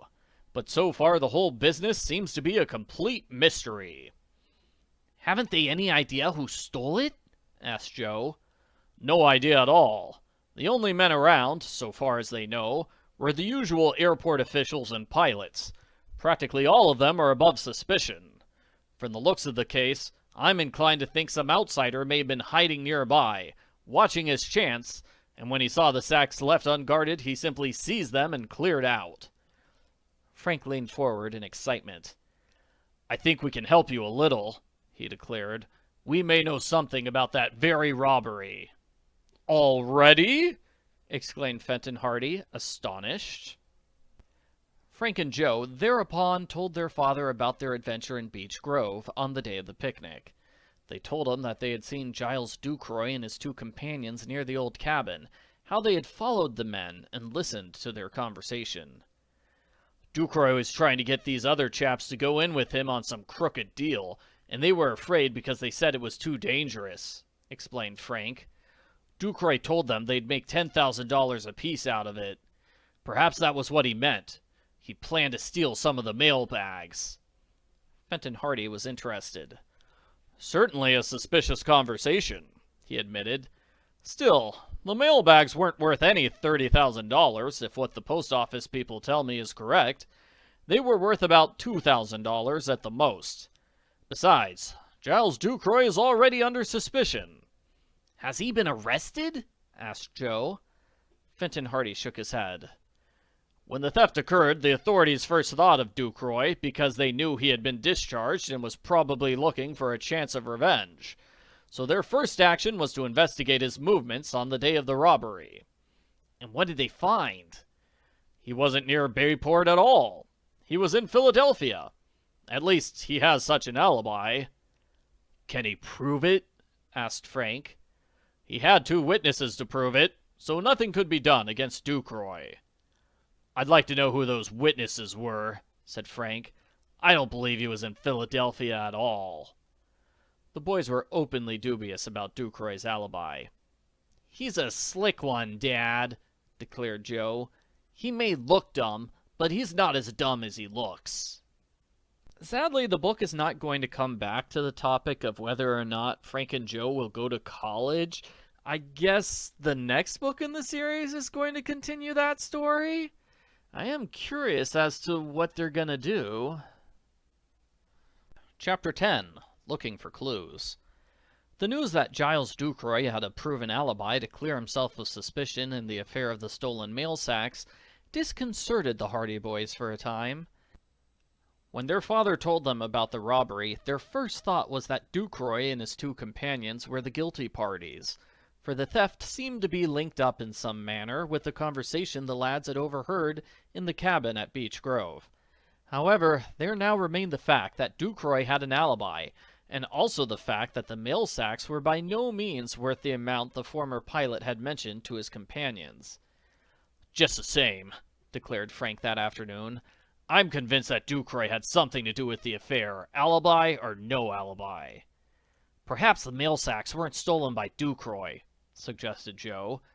"Perhaps he went to Philadelphia, so he would be able to prove an alibi, and left Newt Phipps and Ollie Jacobs to commit the actual robbery." "It could have been worked that way. I'll tell you what we'll do, Joe. Let's take the roadster and drive back down to Beech Grove. I'd like to take another look at that cabin. Perhaps we'll find a few clues there that may help us." Joe was impressed by this suggestion, and in a short time the Hardy Boys were speeding down the shore road in their car. When they reached the grove, they left the roadster and made their way through the woods down the path toward the little cabin. "We didn't have the opportunity to look through the place when we were here before," Frank pointed out. "They may have left something behind. A few notes or plans, for instance, that will give us a better idea of what they were talking about." "It's a mighty suspicious thing that a robbery should occur at the airport so soon after Giles Ducroy and his friends were talking about some crooked scheme." "That's the way I feel about it." The boys entered the cabin. The door was unlocked, and the place was deserted. It was sparsely furnished, with only a small wooden table, 2 broken chairs, and a few boxes. "Nothing much here," Frank remarked. "Still, it won't do any harm to look around carefully." Joe came upon an empty bottle over in a corner, perhaps the bottle from which the men had been drinking on the afternoon of the picnic. Frank's attention was attracted by a number of cigarette stubs on the table. "Sometimes a little thing like a cigarette turns out to be a mighty valuable clue," he observed, examining the stubs. Most of them were very short, but on one, a trifle longer than the rest, he found the letters R.E. The rest of the word had been obliterated with the burning of the cigarette. "I wonder what make of cigarettes they were smoking," he said. He searched the cabin thoroughly, and at last he found what he was looking for. Beneath one of the boxes, he saw a crumpled paper package. He picked this up, unfolded it, and examined it carefully. The package had once held cigarettes, and across the front he saw the name, Red Ribbon Cigarettes. "Not much of a clue there," laughed Joe. "All gone up in smoke." "You never can tell," returned his brother, pocketing the package. "Better be careful. If Mother finds that package in your pocket, she'll think you've been smoking." "Mother knows us well enough to know we don't smoke," Frank said. "I have a hunch that this little package may come in handy someday." Although the boys searched the bare little cabin high and low, they found nothing else that might help them. Their search for clues appeared to have been a failure. "Ducroy and his friends were too wise to leave any notes that might incriminate them," Joe said as they went away. "I guess we'll have to tackle the case from another angle." "Dad's handling it to the best of his ability, and I guess he will be in a position to get information that we'll never run across. All we can do is to keep our ears open, and if we hear anything, let him know." The boys returned to Bayport, somewhat disappointed, but when they were near their home, they dismissed the mailbag mystery from their minds, for they met Chet Morton and Biff Hooper. "Just who we were looking for!" exclaimed Chet. "We called at the house, but your mother said you'd gone out." "What's up?" asked Joe. "Why, Biff and I thought it would be a fine afternoon to take a little boat trip. I thought we could go down to Cabin Island and see that everything's in shape. We can find out what we need to take down there for our outing. I know we left some kitchen dishes and other things there last winter, but they may be gone by now. We can look the place over and make a list of what we'll have to bring along." "You're going on the trip, aren't you?" asked Biff. "Sure, we're going. I guess it isn't too late in the day to go down to the island, Chet. Come on with us and we'll take the car back to the garage." The Hardy Boys drove back down to the house with the other lads, told their mother that they were going down to Cabin Island in the boat, and started off for the boathouse. The lads did not take any food with them, for the Hardy Boys' motorboat, the Sleuth, was a speedy craft, and was quite capable of taking them to Cabin Island and back by evening. It was a warm, sultry afternoon, and the lads were glad to be out on the cool bay, away from the sweltering heat of the city. It had been an unusually close day, and there had been occasional rumbles of distant thunder. "We're going to have a thunderstorm tonight, I'll bet," said Biff as the boat nosed down the bay. "I don't think it'll break before we get back," said Frank. "It's a long way off yet." The Sleuth drummed along smoothly, and Joe lolled at the wheel. Once they left the narrow end of the bay upon which the city nestled in the glaring sunlight, there was a stiff breeze, vigorous and refreshing. "Oh, boy," gloated Chet. "This is the life." "It sure is," the others agreed. By the time they came within sight of Cabin Island, leaving Bayport far behind, they could see rolling black clouds in the east, and the murmur of thunder had become more continuous. "We shan't be able to stay long, I'm afraid," remarked Frank. "That storm is coming up more quickly than I thought it would." "Oh, it's hours away yet," scoffed Chet. "You'll see." "Let's hope so. Anyway, we won't lose time. We'll just go up to the cabin and take a quick look around. I don't want to get caught out in a bad storm. The Sleuth is a good little boat, but the waves run mighty high in the open bay around here." Those who followed the adventures of the Hardy Boys in The Mystery of Cabin Island are aware that the island, which was owned by Elroy Jefferson, a wealthy antique dealer of Bayport, lay far down Barmet Bay in a little cove. There was a large cabin built by Mr. Jefferson, fully equipped and furnished, but not occupied by the owner because it had been built for the use of his wife and son. They had died, and the associations of the island had been so painful to him that he had never gone near the place again. However, grateful to the Hardy Boys because they had recovered his stolen automobile, and because they had solved the mystery of a valuable stamp collection that had been purloined from him, he had turned over the key of the cabin to them with full permission to make use of the place on any of their outings. They ran the motorboat into the little boathouse and made it secure, then clambered up the familiar path toward the cabin. They had last been on the island in the winter time, when everything was blanketed with snow.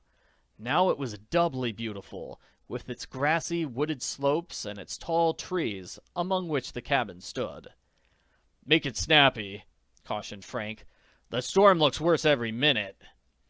He opened the cabin door and they stepped inside. The chimney, which had been damaged during a storm the previous winter, had been repaired by some workmen whom Elroy Jefferson had sent to the island, and the place had been thoroughly cleaned. Some new furniture had been installed, and on going to the kitchen, the boys found a full supply of dishes, kettles, frying pans, cutlery, everything they could possibly need, except provisions. "He must have expected us to come here during the summer," exclaimed Joe, in delight. "He certainly hasn't overlooked anything." "Mighty good of him, I'll say," Chet declared, and his sentiment was echoed by the others. "We have nothing to worry about in the way of kitchen equipment, at any rate. We'll need only blankets and grub." "I think we'll have a fine outing here." Frank looked out the window. "Well, we found that we don't have to worry about the kitchen end of it. Now let's be going. The storm is right overhead." When the boys stepped outside again, all saw that Frank's desire for haste was well founded. There were white caps rolling on the bay, and the sky was growing black. Even as they started down the path, there was a flash of lightning and an ear-splitting crash of thunder. Then followed a gutsy shower of rain. The trees were bending before the rising wind. "We'll never make it," shouted Frank. "No use trying to get back to Bayport now." "What'll we do?" asked Chet. "I guess we'd better go back to the cabin."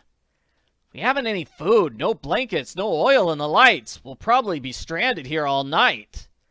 "This is a fine lookout," grumbled Biff. "I wish I hadn't come." As the boys looked out over the bay, they could see a sweeping wall of rain approaching above the stormy waters. His companions realized that Frank Hardy was right. They could not hope to brave the perils of that storm by venturing a return to Bayport that night. On the other hand, the prospect of being stranded on the island without food was far from pleasing. Rain was pouring now. Another lightning flash zigzagged its way through the clouds. Another thunderclap crashed forth. "Do you think we can reach the village?" shouted Joe. Frank had almost forgotten about the little village on the mainland, not far away, which they had visited several times during the winter. Amos Grice, the storekeeper, was a good friend of theirs, and his hospitality was preferable to spending a night in a dark cabin without food or blankets. "We'll try it anyway. If we get into the shelter of the shore, I think we can make it all right.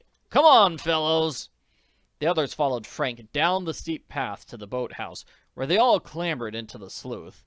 The engine roared as the boat sped out into the rolling waves, this time Frank taking the wheel. Smash! A great wave broke over the bow, drenching the boys to the skin. The full force of the wind caught them as they rounded the point of the island. They were plunging out into a raging waste of waters. "We'll never make it," groaned Chet. Chapter 11. News from the City. Frank Hardy set his jaw with grim determination as he drove the motorboat into the storm. It was too late to turn back. The storm had swept up with such speed that Frank realized now that he had underestimated it. The wind was terrific and the waves were high. They battered against the staunch little boat, drenching the boys with flying spray. Frank headed toward the mainland, but then he saw that he could not hope to find shelter from the wind along the shore. The waves were rolling in and dashing against the rocks. The motorboat would have no chance there. It would be flung hither and thither and battered to pieces. "Nothing for it but to head right into the wind, I guess," he shouted above the howl of the storm. The other boys were crouching in the bottom of the boat, out of the flying spray. The boat seemed to quiver with successive shocks as it bucked the waves. The rain was driving into their faces. Through the downpour, Frank could not even see the little village towards which they were bound. He wished they had remained on Cabin Island. The Sleuth, although small, was a strong and well-built craft. The engine throbbed faithfully. None of them dared think of the consequences should the engine fail. The bow of the craft cut through the rolling waves like a knife. Thunder rolled overhead. The sky was black. The boys could scarcely see the shore. Driving against the wind and the tide, the boat could make little speed, and headway seemed slight. Nevertheless, the Sleuth was edging slowly down the bay, coming ever closer to the little village. Frank peered through the raging storm, hoping to catch sight of the little huddle of houses on the shore. Lightning flared in the dark sky. Frank held the boat steadily into the wind. They were all drenched to the skin. Although no one said a word, Frank could see that the others were frightened. As a matter of fact, he was none too confident of the outcome himself. "It all depends on the engine," he muttered. "If that fails, we're done for." But the engine had been thoroughly overhauled just the previous week. He was grateful for the foresight that had enabled him and Joe to take this precaution. Joe crept to the side of his brother. "Do you think we'll get there, Frank?" he shouted. Frank nodded. "It's dirty weather, but we ought to make it all right." Just then he caught sight of the little break in the shoreline that indicated the cove where the village was located. They were still far out, and to reach the village the boat must run diagonal to the waves. This was the hardest test. The buffeting the Sleuth had previously received was as nothing to what she now suffered.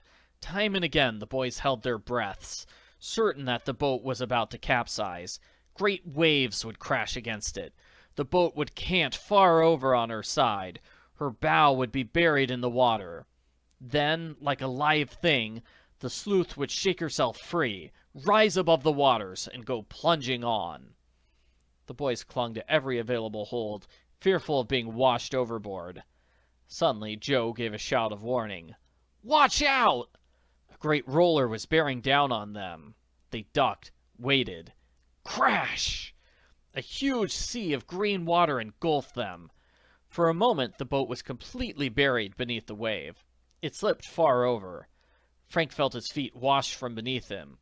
He clung to the wheel with all the strength at his command, held his breath through what seemed an eternity of waiting. Then the motorboat labored free of the wave, slowly righted itself. The water receded. The craft was weighed down by the water that still remained in it, but all the boys were safe. Chet was suffering from a cut across the forehead, where he had been flung against one of the seats. Biff was clutching his wrist, which had been wrenched in his desperate effort to retain his grip on an iron ring. Joe was gasping for breath after his immersion in the water. Frank felt a dull pain in his side, where he had been dashed against the wheel. More dead than alive, the boys held on. But the village was now in plain view. They had gone through the worst of the storm, and the waves were now hurling the boat in toward the cove. Frank steered toward a little dock, where the angry waters were dashing themselves angrily against the timbers. He saw a man clad in oilskins running out on the dock, gesturing to them and pointing toward the shore. There was a little boathouse in the cove, and then the man ran from the dock over toward the boathouse, still gesturing. There was shelter for them. The motorboat would have been dashed to pieces had they tied up to the dock. Frank saw the door of the boathouse open, and he drove directly toward it. A great wave caught the craft, and it shot forward. A turn of the wheel, and he was headed into the narrow opening. He switched off the engine, and then the sleuth slid gently into the slip.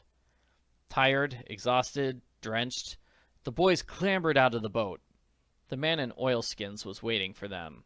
He seized a rope Frank flung to him and snubbed it around a post. "Well, now, that was a narrow squeak if I ever saw one," he declared in a familiar, nasal voice.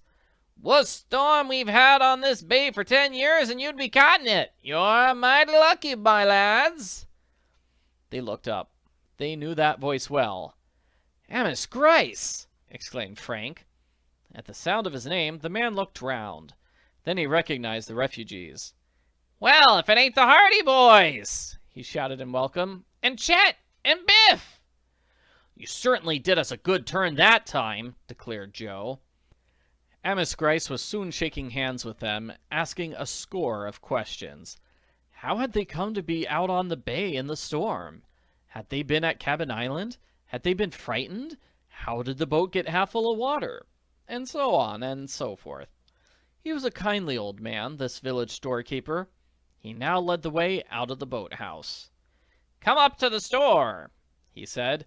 "Come up and put on some dry clothes. You're soaked to the hide, all of you. Come up and tell me how it happened." "Nothing much to tell, Mr. Grice," explained Frank. "We were on Cabin Island this afternoon when we saw the storm coming up. We knew there was no chance of getting back to Bayport in time, so we thought we'd run over here, but the storm broke too suddenly for us." "It did break sudden," admitted the storekeeper. "It broke sudden and fierce. I've never seen a worse storm in 10 years. He took them up to the store, and in a warm kitchen at the back, he bade them dry themselves by the fire while he hustled about and procured dry clothing.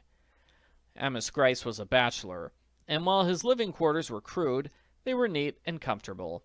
He was genuinely delighted to see the boys, and he soon busied himself at the stove preparing supper.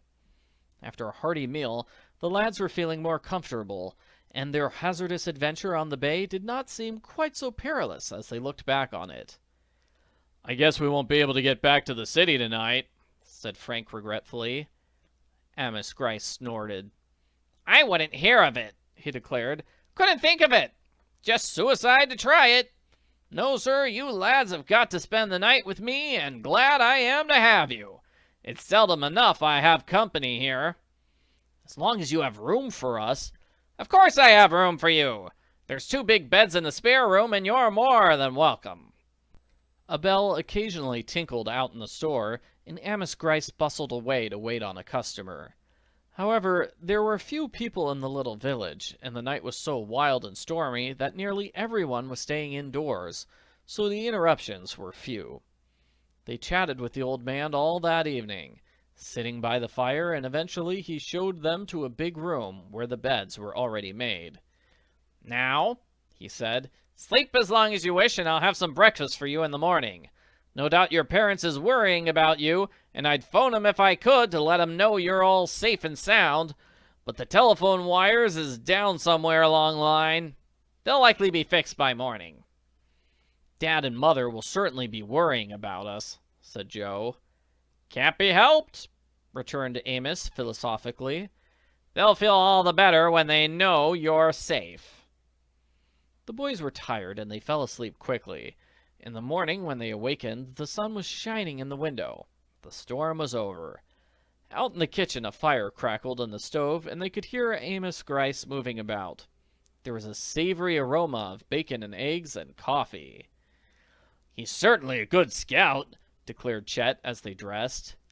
"Can't be beat," agreed Biff. When the boys were washed and dressed, they went out into the kitchen. "Sleep well?" inquired Amos. "You bet." "That's good. Breakfast is ready. Pull your chairs up to the table and get on the outside of some bacon and eggs. There's plenty, so don't be afeard to ask for second helpings." "Is the telephone working, Mr. Grice?" asked Frank. "I'd like to call them up at home if I can." "Yep, the phone is working again," the storekeeper assured them. "I know because I was calling the operator this morning. Big doings in Bayport last night. What was that? Asked Joe, interested. Big robbery at the airport. One of them airplanes was robbed of a lot of mail worth more'n $20,000, so the telephone operator was telling me. The Hardy Boys looked at one another in amazement. A second robbery at the airport! Impulsively, Frank exclaimed, "Ducroy again!" Chapter 12, Under Arrest. What's that? Demanded the storekeeper abruptly, in response to Frank Hardy's inadvertent exclamation. Nothing, answered Frank. I was surprised, that's all. You see, there was a robbery at the airport only a day or so ago. Another one, eh? Well, they ought to watch that place more careful, that's all I can say. People won't be sending their letters by airplane if they think they're going to be stolen all the time.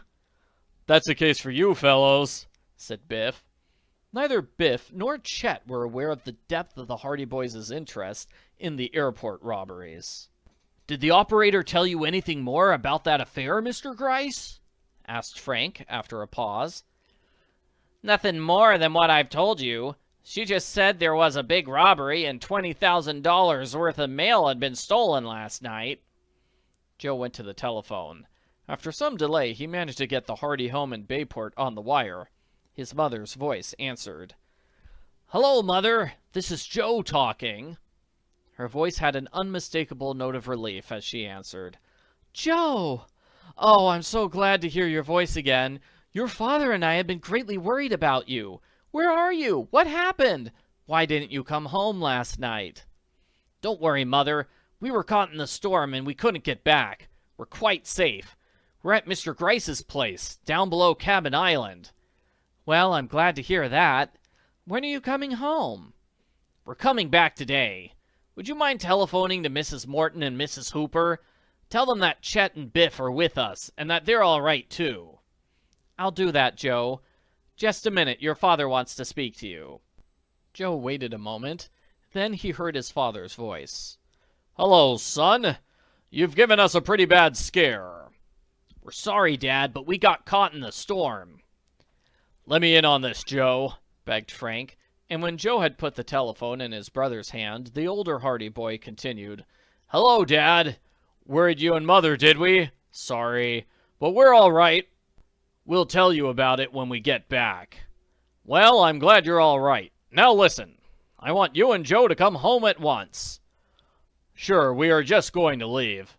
Come back to Bayport at once. Something has happened." "What's wrong, Dad?"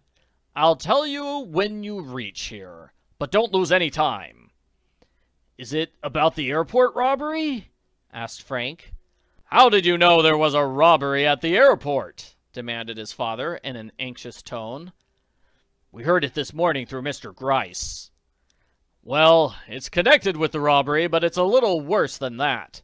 Come right home, mind now." "All right, Dad, we'll leave right away." Frank hung up the receiver and turned to the others. He was puzzled. "I guess we can't hang around here this morning. Dad wants us back right away. He seems awfully anxious." "Anything wrong at home?" asked Joe quickly. "Mother didn't say so." "Everything's all right there, I guess. But Dad has something on his mind. He said he'd explain it when we got home." "Shucks," grumbled Amos Gryce. "And I counted on taking you lads out fishing this morning." "I guess we'll have to call it off, Mr. Gryce. Some other time, perhaps." Chet Morton sighed and ate another slice of bacon. "I guess we'll all catch it when we get home. Was your dad sore, Frank?" "No, he didn't seem angry. I can't imagine what's wrong. Well, I guess we'll have to bail out the boat right after breakfast and start for home." After they'd eaten, Amos Gryce helped them bail out the motorboat. It had stood the storm well, in spite of the terrific battering it had received. The old storekeeper was disappointed because his young guests could not remain with him longer, and when they thanked him heartily for his kindness, he waved their gratitude aside. "A pleasure," he told them. "I'm always glad to see you. Any time you're down this way, be sure and drop in." "We'll pick better weather next time, Mr. Gryce," laughed Chet. In fair weather or foul, you're always welcome. They got into the boat and started off. The storekeeper stood on the dock and waved to them as they departed. Then he turned and walked slowly up toward his store. Joe came up and sat beside Frank, who was at the wheel. "What do you think has happened, Frank?" "I can't imagine. It has something to do with the robbery last night, I'm sure." "But why should Dad want us back right away?" Joe insisted. Frank shrugged. "It beats me. Perhaps he has some work for us to do, helping him trace the thieves." "Maybe that's it. I sure hope so." Frank was silent for a while. Then he said, "I wonder if Giles Ducroy and his friends will have an alibi this time." "It will have to be a mighty good one. Just think of it. 2 mail thefts in a row. Whoever did last night's job must know the run of the airport pretty well." "Whoever committed the first robbery knew the lay of the land, too. If we solve the first one, we've solved them both." "We?" said Joe. "I don't think we'll have much chance to solve it. This is Dad's case. I bet it won't take him very long to clear it up, either." But with all their conjectures, the Hardy Boys had no suspicion of the real reason for their summons back to Bayport. Had they known what had caused that note of urgency and anxiety in their father's voice, they would have been dumbfounded. A stunning surprise awaited them. They passed Cabin Island and headed out of the cove into the open bay. The water was still rough from yesterday's storm, but there was little wind. After a while, the city came in sight far in the distance, shining in the sunlight beneath a pall of smoke from the factory chimneys. It was a few minutes before 12 o'clock when the boys finally arrived at Bayport and ran the sleuth into the boathouse. To their surprise, they saw that a man was lounging in the doorway. He was a big man with a fat, stolid face, and he was chewing at an unlighted cigar, his thumbs in his vest pockets. "Good morning, boys," he rumbled. They recognized him as Detective Smuff of the Bayport Police Department, a worthy, if unintelligent, officer. Frank could not imagine why Smuff should be in the boathouse, apparently waiting for them, but he grinned amiably at the detective. "Hello, Mr. Smuff. It is an unexpected surprise to find you here." Smuff nodded portentously. "It is?" he asked. "The last person in the world we ever thought would come down to welcome us," declared Chet. "I tell you, Mr. Smuff, we sure appreciate this. It isn't often we have a reception committee on the job when we come back from a little outing." "Well," said Smuff, "I'm on the job this time." He turned to the Hardy Boys. "I've been sent down here to give you a message as soon as you got in," he informed them. "A message?" exclaimed Joe. "Who from?" "The chief. He wants to see you down at headquarters." The Hardy Boys stared at the detective in amazement. "The chief wants to see us?" ejaculated Frank. "Yep." "What about?" demanded Joe. Smuff looked very mysterious. "You'll know all about it when you get there," he said. "You're going to be pinched for staying out all night," laughed Chet. "That's a fine thing to do, Smuff. Pinch our chums the minute we get back into town. A fine reception committee you are." "I didn't say anybody was pinched," returned Smuff cautiously. "Well," said Frank, "this is a surprise. Won't you tell us what it's all about?" Smuff shook his head. "My orders," he explained, "was to come down here and wait for you and to tell you to come up and see the chief right away." "Why not let us wait until after lunch? We want to go home and eat and change our clothes." "Orders is orders," insisted Smuff firmly. "The chief wants to see you right away." "All right," sighed Joe.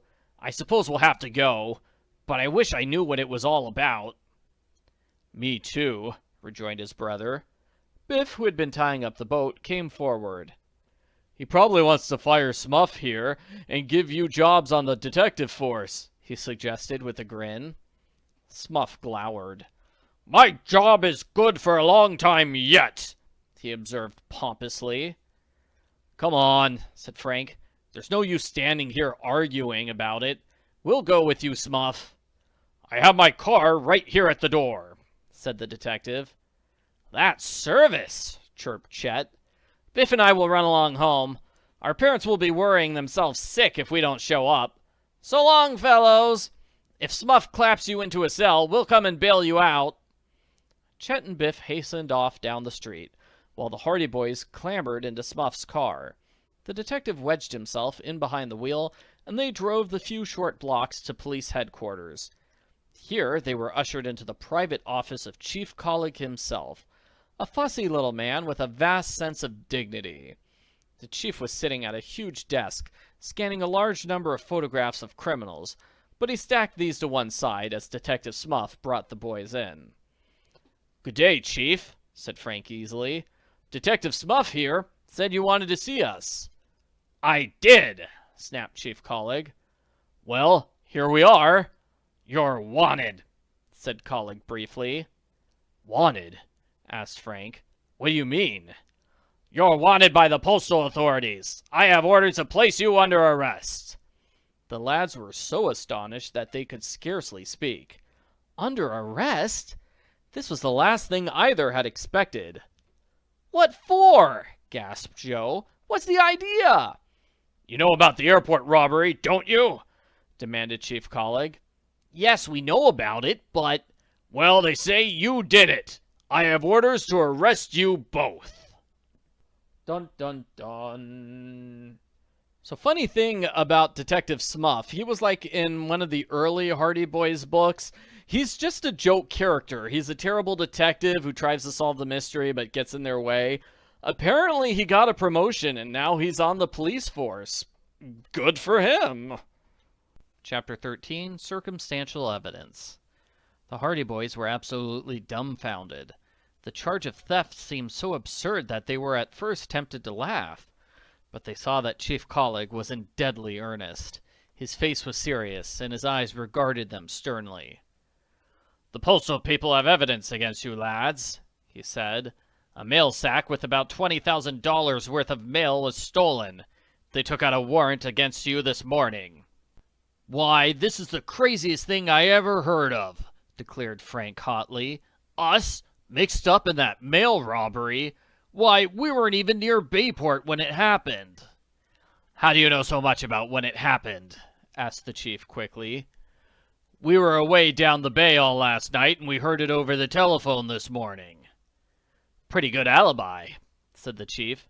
"And what time do you think the robbery occurred?" "Last night." "Well, it didn't happen last night. It happened yesterday afternoon, early. And you boys didn't leave here in your motorboat until late in the afternoon. The robbery wasn't discovered until last night. Where were you yesterday afternoon?" "Why, we went on our roadster down to—" began Joe, but a warning kick from Frank silenced him. It would not do to tell Chief Colleague that they had been in Beech Grove, seeking clues against Ducroy and his friends in the deserted cabin. "Where did you go in your roadster?" asked Chief Colleague. "We went for a drive," admitted Joe, lamely. "Where to?" "Well," said Joe, "we went down the shore road." "To the airport?" "No." The chief pursed his lips. "You parked your car in Beech Grove," he said. "I have a witness to prove it. And from there you walked through the bush to the airport." "We didn't!" snapped Frank. "Where did you go then?" "We just took a walk through the grove." "Can you prove it?" asked the chief. "You'll have to take our word for it. That's all I can say." The chief shook his head. "I can't take your word for it," he returned. "The evidence against you is too strong." "Are you going to lock us up?" Frank asked. "You're under arrest. That's my duty." "Won't you let us go home first? We'd like to talk this over with our father." "He knows about it," said Colleague. "But we want to see him anyway. You come with us, Chief. We won't try to run away." The chief considered this for a moment. "I guess there ain't any harm in that," he decided finally. He got up, put on his uniform cap, and led the way out of the office. A department automobile was waiting at the curb, and Chief Colleague ordered the chauffeur to drive to the Hardy home on High Street. "What makes you think we're mixed up in this business?" Joe inquired. Is it just because we were out on the shore road yesterday? The chief shook his head. We didn't know that until later, he said. After we began checking up on you two lads, we found that you had been on the shore road. Frank was surprised. What made you check up on us? Why should you suspect us? We have never been in trouble before. I know that, returned Chief Collig. You would never have been suspected, hadn't it been for the clues. Clues? There were clues found after the robbery. I think you'll have a hard time explaining them. Beyond that, Chief Collig would volunteer no further information. The boys were puzzled and apprehensive. The chief's mysterious reference to clues made their position seem more serious than they had at first imagined. Conscious though they were of their own innocence, they realized that their visit to Beech Grove made it almost impossible for them to prove an alibi, and they readily saw that they might find themselves in a bad plight.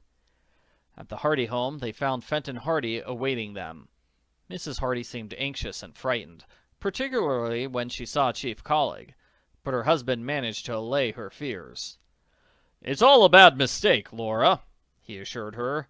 The boys have done nothing wrong. We'll go into the matter thoroughly and see where the trouble lies. He ushered Chief Collig and his sons into the study, then closed the door. Well, Chief, said the great detective easily, this seems to be a bad mix-up. I didn't meet the boys when they arrived this morning because I knew you wanted to have a talk with them, and I didn't wish to interfere. How do things stand now? They're under arrest, returned Collig. They wanted me to bring them home so they could see you, and I consented. Under arrest, are they? Well, that's bad. I thought they would be able to prove an alibi. They can't, said the chief. It isn't my doing, Mr. Hardy. The post office people took out this warrant, and if I didn't arrest them, somebody else would. I quite understand that, Chief. Mr. Hardy turned to his sons. Well, boys, this looks pretty bad. What have you to say? It's a big surprise to us, Dad, said Frank. The first we heard of the robbery was over the telephone this morning. We don't know anything more about it than that. I think you know well enough that we're innocent. Mr. Hardy nodded. I'm quite sure of that. The fact is, however, that there is some damaging evidence against you. It will have to be explained. When were you at the airport last? We've never been to the airport, Dad. You've never been there at any time? No, said Frank. We started out to visit the airport one day, but that was the time Giles Ducroy's plane crashed when we were still some distance away. We turned back and returned to town. Where were you yesterday afternoon? We took the car and went for a drive out the shore road to Beech Grove. Did anyone see you? Can anyone prove it? Inquired Mr. Hardy eagerly. Frank shook his head. No one saw us, so far as I know. You'll just have to take our word for it. That's quite enough for me, admitted Mr. Hardy, but the police require something more substantial than that. What's all this about clues? Demanded Joe. Chief Collig says they found some clues at the airport that seemed to connect us with the robbery. What were they? We found a sweater, for one thing, declared Chief Collig. It was a blue sweater with white trimmings. I had a blue sweater with white trimmings, said Frank promptly. Where is it now? Asked the chief. I lost it. Chief Collig nodded grimly. You lost it at the airport. That's where it was found. My sweater? Found at the airport? Exclaimed Frank, dumbfounded. There are plenty of blue sweaters like Frank's, scoffed Joe. How do you know it was his? Because, returned the chief, his name was in it. It was on a tag inside the collar. Frank was silent for a moment. He realized how damaging the discovery of the sweater might be. I did have a tag with my name on it stitched inside the collar of my sweater, he admitted. I guess it must be mine all right, but I didn't leave it there. I lost the sweater more than a week ago. I left it out in the barn one night, and I haven't seen it since. Well, said Chief Collig, the sweater has been found. It was lying in the airport in a place where the thieves lay in hiding until the mailbags were left unguarded. Anyone could have put the sweater there, declared Mr. Hardy. The person who took Frank's sweater from the barn could have done that. We have more evidence than that, insisted the chief. He turned to Joe. Let me see the soles of your shoes. Mystified, Joe elevated his feet. The chief looked at the soles, then referred to a paper which he removed from his pocket. You'll find it hard to explain that, he said, and placed the paper on Fenton Hardy's desk. Joe's shoes had been bought at an exclusive sporting goods store in Bayport just a few days previously. They were new and of an original design. The rubber soles were stamped in a peculiar manner. Probably no more than a few pairs had been sold since the shipment arrived. The paper which Chief Collig produced had a penciled drawing which corresponded to the stamped design on the soles of Joe's shoes. That drawing, explained the chief, was made from the footprints found at the scene of the robbery. What size of shoe do you wear? Size 6, returned Joe. These footprints were made by a size 6 shoe.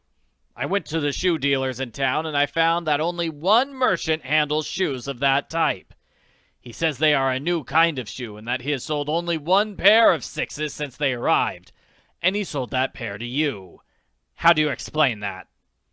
I didn't leave the footprints there, insisted Joe doggedly. Someone else must have a pair of those shoes, same size as mine. You're wearing the only pair of those shoes ever sold in Bayport, declared Chief Collig. The footprints were found at the airport in the mud, and there's something else. He took an object from his pocket and held it out in the palm of his hand. Do you recognize that? My knife! Exclaimed Frank. You admit it, eh? The chief grunted with satisfaction. You see the initials on it, J.H. to F.H.? Joe gave it to me for Christmas, and he had the initials engraved on it. I suppose, sneered the chief, you lost the knife at the same time you lost your sweater? To tell the truth, I did. Fenton Hardy was pale and distressed. This looks very bad, he said to his sons. Have you any idea how the sweater and the knife came to be there, Frank? None at all, Dad, unless the person who stole them from me left them at the airport. And you, Joe? How about the footprints? All I can say is that somebody else must have a pair of shoes like mine. Neither Frank nor I ever went near the airport. I think, said Fenton Hardy, it wouldn't be a bad idea if we went out to the airport now. We'll have to look over the ground. I do find it somewhat humorous that we're over halfway through the Great Airport Mystery, and the Hardy Boys have never been to the airport before. That's kind of silly. Chapter 14, Held for Trial. Chief Collig accompanied Fenton Hardy and the two boys out to the airport, taking them there in his own car. The road entering the grounds was under guard, and the big hangars were closely watched, the authorities evidently taking no chances on a repetition of the robbery. However, Chief Collig was readily admitted, and the party proceeded to a hangar where a newspaper photographer was busy taking pictures. "I'd like to see those footprints, Chief, if you don't mind," said Mr. Hardy. "They haven't been touched," said Chief Collig. "I gave strict orders they weren't to be disturbed." Close by the hangar wall, a few boards covered the ground. The chief raised them, and in the ground beneath, they could see the clear imprint of a foot. The marks of the rubber sole were identical with those made by Joe's shoes. "Let's see how your foot fits that," suggested the chief, turning to Joe. Without hesitation, Joe stepped forward. He placed his right foot in the print. It fitted exactly. When he removed his foot, there had not been the slightest change in the original print in the ground. "Yet you say you were never here before!" exclaimed the chief. "I still say it," Joe insisted. "Then how do you account for that footprint? Same size, same marks, same everything." "Somebody must have had a shoe just like mine. That's all I can say." The chief sniffed dubiously. Then Fenton Hardy, who had been examining the footprint, made a suggestion. "Joe," he said, "I want you to stand in the earth right beside that other footprint. Just walk across there, stand for a moment, and move away." Wondering, Joe obeyed. When he had done as his father asked, there were several new footprints in the soft earth. Mr. Hardy looked at them closely. "What do you think of that, Chief?" he asked. Chief Collig looked down at the footprints. "Not much difference, so far as I can see," he grunted. "Not much, but there is a difference, isn't there?" "The footprints Joe just made don't seem as heavy as the other one," admitted the chief. "They certainly aren't. You can see how light the impressions are in the earth. That first footprint is pressed down quite heavily. You couldn't help but see it, and I think it was meant to be seen. Joe's natural footprints, on the other hand, are scarcely visible." "What of it?" demanded the chief. "I mean," said Fenton Hardy, "that the footprint you found here is not Joe's natural footprint at all. It's all very well to say that the size and the sole markings are identical, but there is more to a footprint than that. The first footprint was made by a very heavy person, as you can see by comparing it with the footprints Joe made just now." He turned to his son. "How much do you weigh, Joe?" 125 pounds, Joe answered promptly. "That's not very heavy, but that first footprint was certainly made by a person weighing considerably more than that. The earth here is no harder now than it was at the time of the robbery, because it has been covered over by the boards, so I think the test proves itself. Then, to go further, wasn't there another footprint, Chief? You have shown us only one, the conclusion being that the thief was a one-legged man." "There's another footprint," declared Collig. "Here it is." He pointed to an impression in the earth a short distance away. Fenton Hardy took a small folding measuring rule from his pocket and measured the distance between the two original prints. Then he measured Joe's footprints. "More proof," he said finally. "The distance between these first two prints is a good 7 inches more than the distance between Joe's actual footprints. That proves that the man who wore those shoes was a good deal taller than Joe, with a longer stride. It also proves that when he made that heavy print in the mud, he was not simply standing still, which might have caused the print to be heavier by reason of his weight. Otherwise, his feet would have been close together. He was walking, just as Joe was walking a moment ago." Chief Collig was puzzled. Fenton Hardy's deductions came as a rude shock, for the chief had already made up his mind that the Hardy boys were guilty, and the evidence had seemed conclusive to him. He was not a man who admitted a mistake readily, and he clung obstinately to his original belief. "I don't care how you figure it out," he said roughly. "Your boys can't explain how that sweater and the knife got here, and they can't prove an alibi. I'm not going to let them go just because one footprint is a little bit heavier than the other." "You mean we're still under arrest?" asked Frank anxiously. The chief nodded. "You're under arrest," he said. "We'd better be starting back to the city." Fenton Hardy patted Frank's shoulder. "Never mind, son," he said. "I'm afraid I can't convince Chief Collig just now, but at any rate, I'm sure of your innocence, and we'll prove it yet." There was nothing more the detective could do. They left the airport and got back into the chief's car. Gloomily, they drove back to the city. That afternoon, Frank and Joe Hardy were arraigned before a magistrate, and, after the evidence had been presented, they were held for trial on the serious charge of robbing the airmail. "Held for the robbery!" cried Joe, aghast. "It's the most ridiculous thing I ever heard of," declared his brother. "What would we rob the mail for?" "Gee, Frank, this will give us a black eye, all right." "Don't I know it? But I don't think our real friends will believe a word of it." "Just wait till the newspapers come out. They won't do a thing but spill it all over the front page." "That's the worst of it.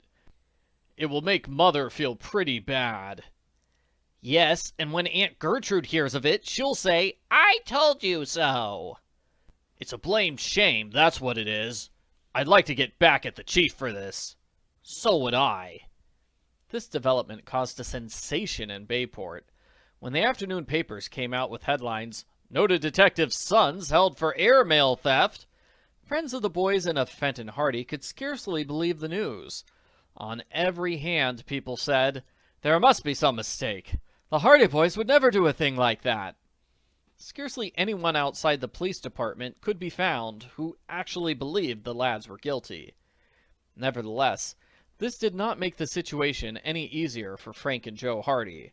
They were in jail, and the prospect of release seemed remote, because bail had been set in the heavy sum of $50,000. Fenton Hardy was not at all rich, and although he would have placed his entire fortune at the disposal of his sons, he was finding it difficult, if not impossible, to raise the big sum required for bail. He called on the boys late that afternoon and visited them in their cell, ruefully confessing that he had been unable to raise the money. "I'm sorry, boys," he said. "I hate to see you stay here in jail, particularly when I'm sure you're innocent. But you won't be here long. I'll do my best to borrow the money tomorrow." "Don't worry about us, Dad," urged Frank. $50,000 is a lot of money." "Mighty slim evidence they're holding us on," complained Joe. "If they would only bring us to trial right away, we'd be acquitted sure." Just then they heard a disturbance in the corridor. Two men were arguing with one of the guards. "But I tell you, we must see them right away," demanded a familiar voice. "It's an outrage! A scandal!" "You've got to have a permit from the chief," expostulated the guard. "Permit? Brr! Here's your permit! Now can we get past?" "Herd Applegate!" exclaimed Frank in astonishment. Two elderly men came hastening down the corridor toward the cell, a guard following close behind. One of them was indeed Herd Applegate, the wealthy and eccentric man whose family treasure had been recovered by the Hardy Boys, as related in the first volume of this series, The Tower Treasure. The other man was none other than Elroy Jefferson, the owner of Cabin Island.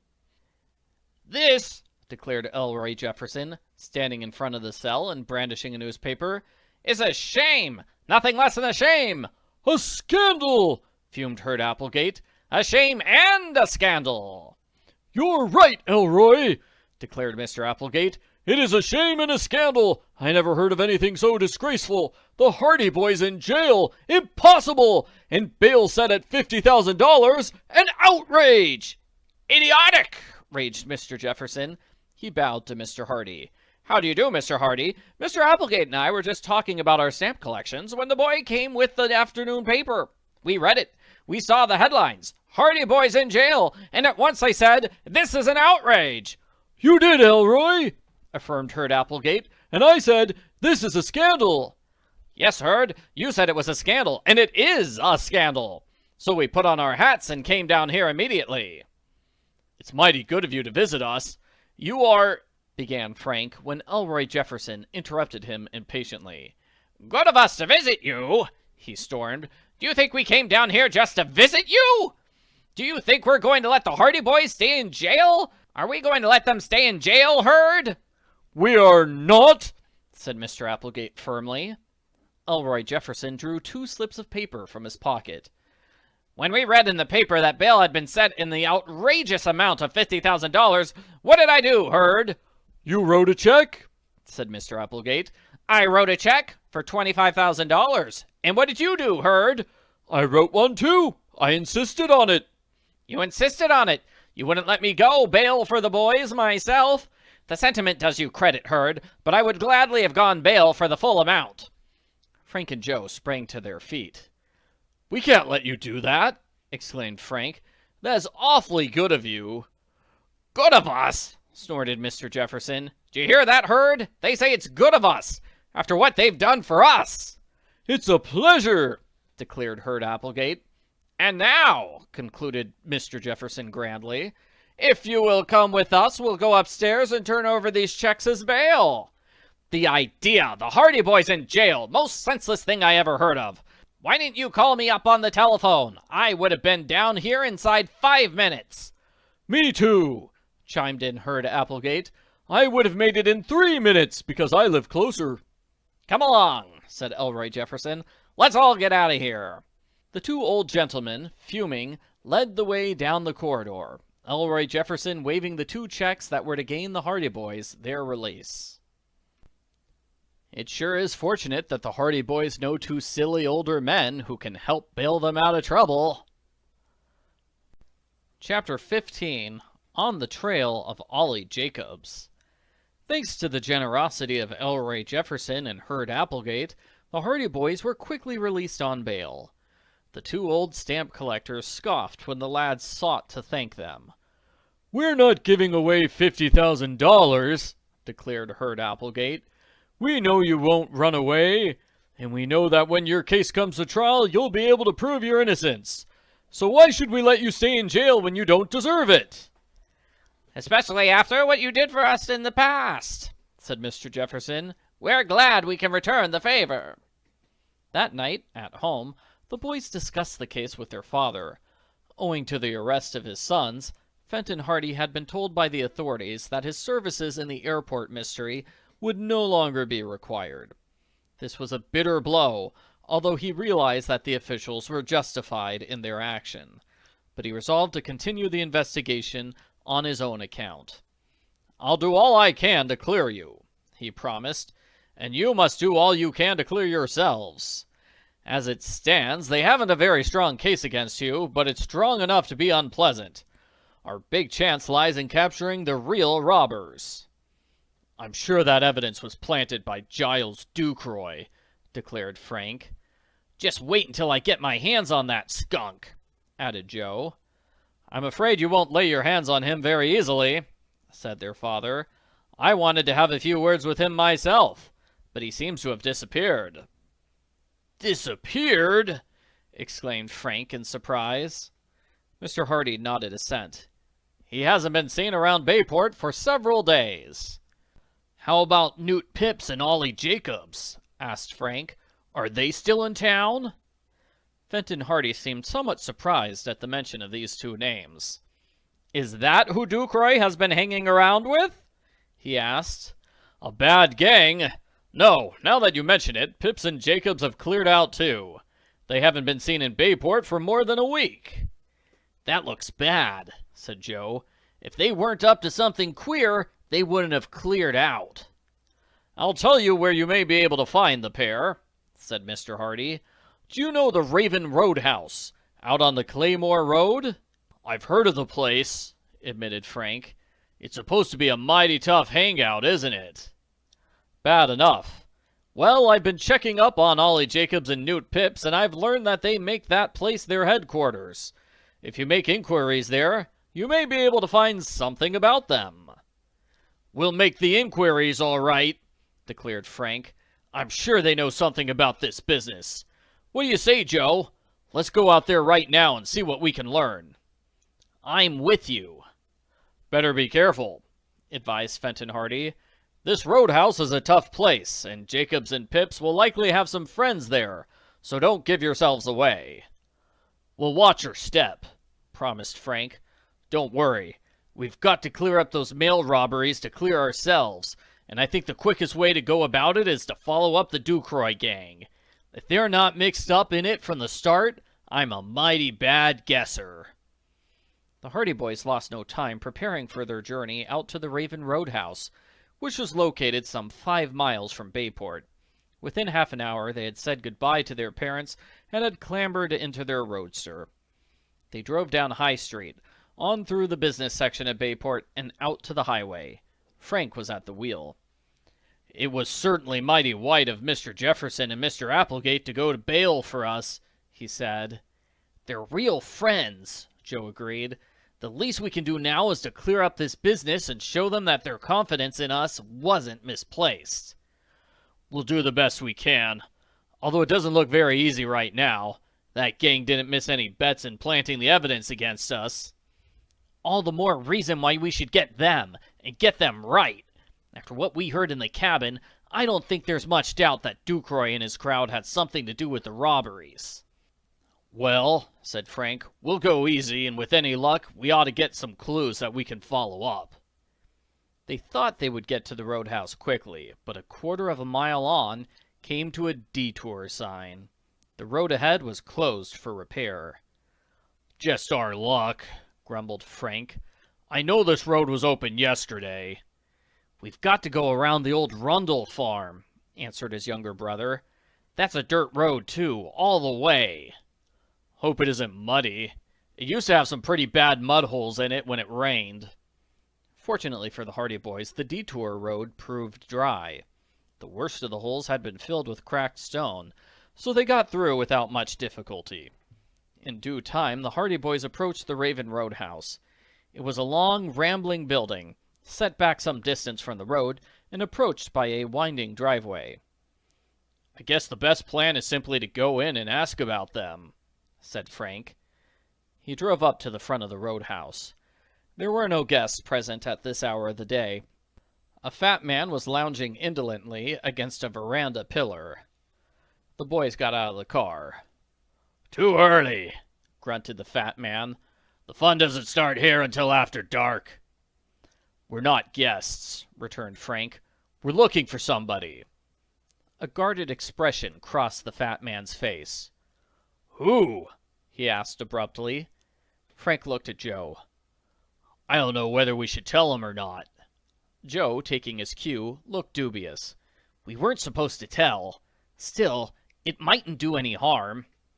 Frank looked around mysteriously. Then he lowered his voice.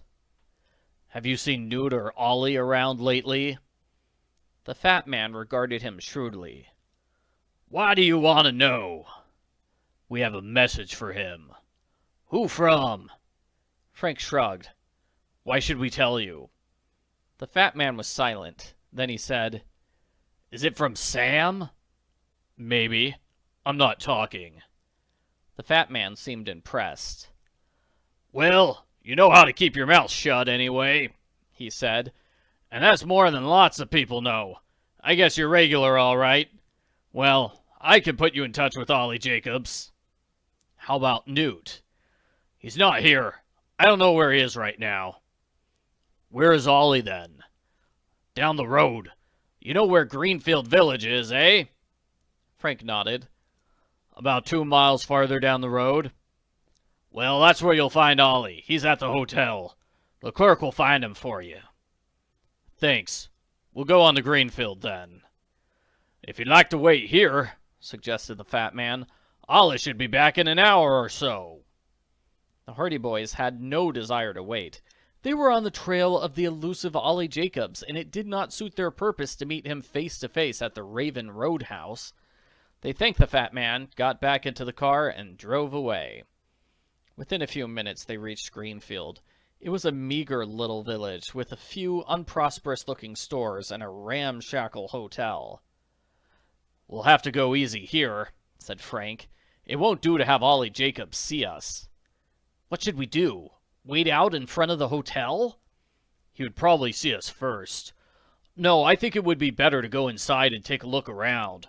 Once we locate him, we can keep out of sight and then follow him later." They parked the roadster in front of the hotel and went inside. The clerk, a seedy little man with shifty eyes, regarded them with suspicion. By way of explaining their presence, the Hardy Boys bought some newspapers and a few chocolate bars, then sat down in the lounging chairs in the main office. "We'll just sit tight for a while," whispered Frank. "If Ollie Jacobs is in the hotel, he'll probably pass through here on his way out." The words were no sooner out of his mouth than Joe gave his brother a sharp nudge and hastily began to unfold one of the newspapers. Frank glanced up. Coming down the stairs was Ollie Jacobs. The man did not see the boys, or at least did not recognize them, for Frank quickly lowered his head. Then he, too, spread out a newspaper so that it concealed him from view. Thus, to the man descending the stairway, the two lads appeared intent on the papers, and their faces were completely hidden. Another man was coming down the stairs a few steps behind Ollie Jacobs. When the pair reached the office, instead of going toward the door, they sauntered over and sat down a few feet from the Hardy Boys. Frank and Joe were trembling with excitement. Behind the newspapers, they were safe from observation. "I won't go a cent over 8,000, and that's final," they heard Ollie Jacobs saying. "We'll split the difference," returned the other man in a wheedling tone. "Make it $9,000 cash." "Nothing doing. I'll give you $8,000. Take it or leave it." "An airplane for $8,000!" exclaimed the other. "I can't do it. I'd be losing money." Ollie Jacobs laughed. "Even at 8,000, you'll be making a good profit." 8,500, pleaded the bargainer. "I've made my offer, and I won't raise it a nickel. I'll give you $8,000 in cash the moment the airplane is turned over to us. You have the machine within 5 miles of here, you say? Well, I can have the money within half an hour, and we'll close the deal. So make up your mind, for I can't be wasting time. If I can't buy your airplane, I can easily find another one." Ollie Jacobs got up from his chair. The other man rose quickly and seized him by the arm. All right, he said hastily. "It's just downright robbery, but I'll sell you the plane for 8,000. I won't be making a cent." "That's your lookout," returned Jacobs coolly. "You don't have to sell it. I'll have the plane ready for you at my farm. As soon as you turn over the money, the machine is yours." "The money will be in your hands within half an hour. Are you going to the farm now?" said Jacobs. "I'll go there right away and get the plane in shape. Be sure you have the tanks full of gas. I want everything to be in perfect running order. That's the only condition of sale. I want the plane to be in readiness." "You can step right in it and start flying the minute you buy it," insisted the other man. "And you're getting a bargain, let me tell you. There isn't a better machine on the market. If you bought that plane from the factory, it would cost you $15,000 or $20,000. A new plane would cost that much. Yours isn't worth $5. It's an old crate almost falling to pieces. You've been flying it for more than 4 years now. Well, the deal is made. You go to the farm and get the machine ready. I'll be over to take possession in half an hour." The two men went out the door and descended the steps. Apparently Ollie Jacobs did not notice the roadster belonging to the Hardy Boys, for, after halting for a moment on the sidewalk, he strode briskly down the street in a direction opposite to that taken by his companion. Frank lowered his newspaper and looked at Joe. "What do you make of that?" he demanded. "Ollie Jacobs buying an airplane? That fellow never had $8,000 of his own in all his life." "He seems to have it now," said Frank. "There's something in the wind." "I think we'd better follow him." They sprang to their feet. "There's no time to lose," Frank agreed. "I'd like to know what Ollie Jacobs is planning to do with that plane." I'm kind of surprised the Hardy Boys don't guess the truth. Ollie Jacobs is buying an airplane for Giles Ducroy as part of their evil plan. It's just Giles can't buy an airplane himself because he's a disgraced pilot. That's why he's having his buddy buy a trashy airplane in his place. Chapter 16. Mysterious Plans.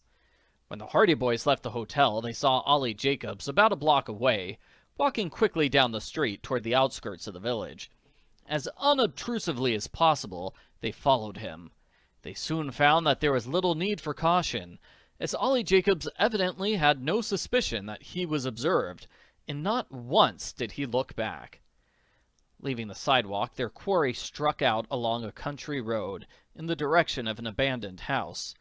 Here, instead of passing by, he vaulted the fence, crossed the unkempt yard, and disappeared into the building. "We'll have to go carefully," said Frank. "I'll bet he's meeting the others there." "That's where he intends to get the $8,000, I suppose." "Chances are they're watching. We'd better go around by the back way." At the end of the street, therefore, the Hardy Boys did not follow the road, but instead made a detour through the fields, coming around at the rear of the old house. There they made their way carefully across the yard. They knew that they risked detection in so doing, but they were obliged to take this chance. Luck was with them. They crossed the yard in safety, evidently unobserved by anyone in the house. They crouched beneath a window and listened. From inside the house they could hear human voices. Frank raised himself slightly and peeped through the window. The room was empty. The voices seemed to be from the front of the house. He gestured to Joe, and silently they crept on to the next window. Here they had better luck. The window was partly open, and they could clearly hear the voices of the men in the room beyond. The first voice they heard was that of Ollie Jacobs. "Well," he was saying, I guess we can each chip in and make up that money. The plane is waiting for us. A familiar voice answered. $8,000 is a lot of dough, but it will be worth it in the long run. Frank and Joe exchanged glances. They recognized this voice. Giles Ducroy. Are you sure the plane is all right? Demanded the third man. Pips? It's old, but it's plenty good enough for our purpose, returned Jacobs. She'll hold 4 or 5 men. I don't want to go flying in some old rattletrap that'll bust all to pieces in midair and kill us all, demurred Newt. Don't worry, I'll be in charge of the plane, declared Ducroy. I could fly a baby carriage if it had wings. Your precious neck is safe enough. Well, here's $2,500, said Jacobs. That's my share. And here's mine, said Newt. And I'll make up the other 3,000, said Ducroy. You've never spent money any better. If this pans out all right, it will bring us $50,000 at least. You say it's the 28th or the 29th? Asked Ollie Jacobs. Yes, answered Ducroy. Payday is on the 1st of the month, and they always send the money a day or two ahead. It'll be a big haul if we get away with it, declared Newt Pips, but it's certainly risky. You've got to take chances to make big money, Ducroy answered. $50,000 isn't to be sneezed at. I'm satisfied, said Ollie Jacobs. I think we can get away with it. $50,000 looks mighty good to me. I think we ought to go right over to the farm, buy this plane, and start out. Where do we go first? Asked Newt.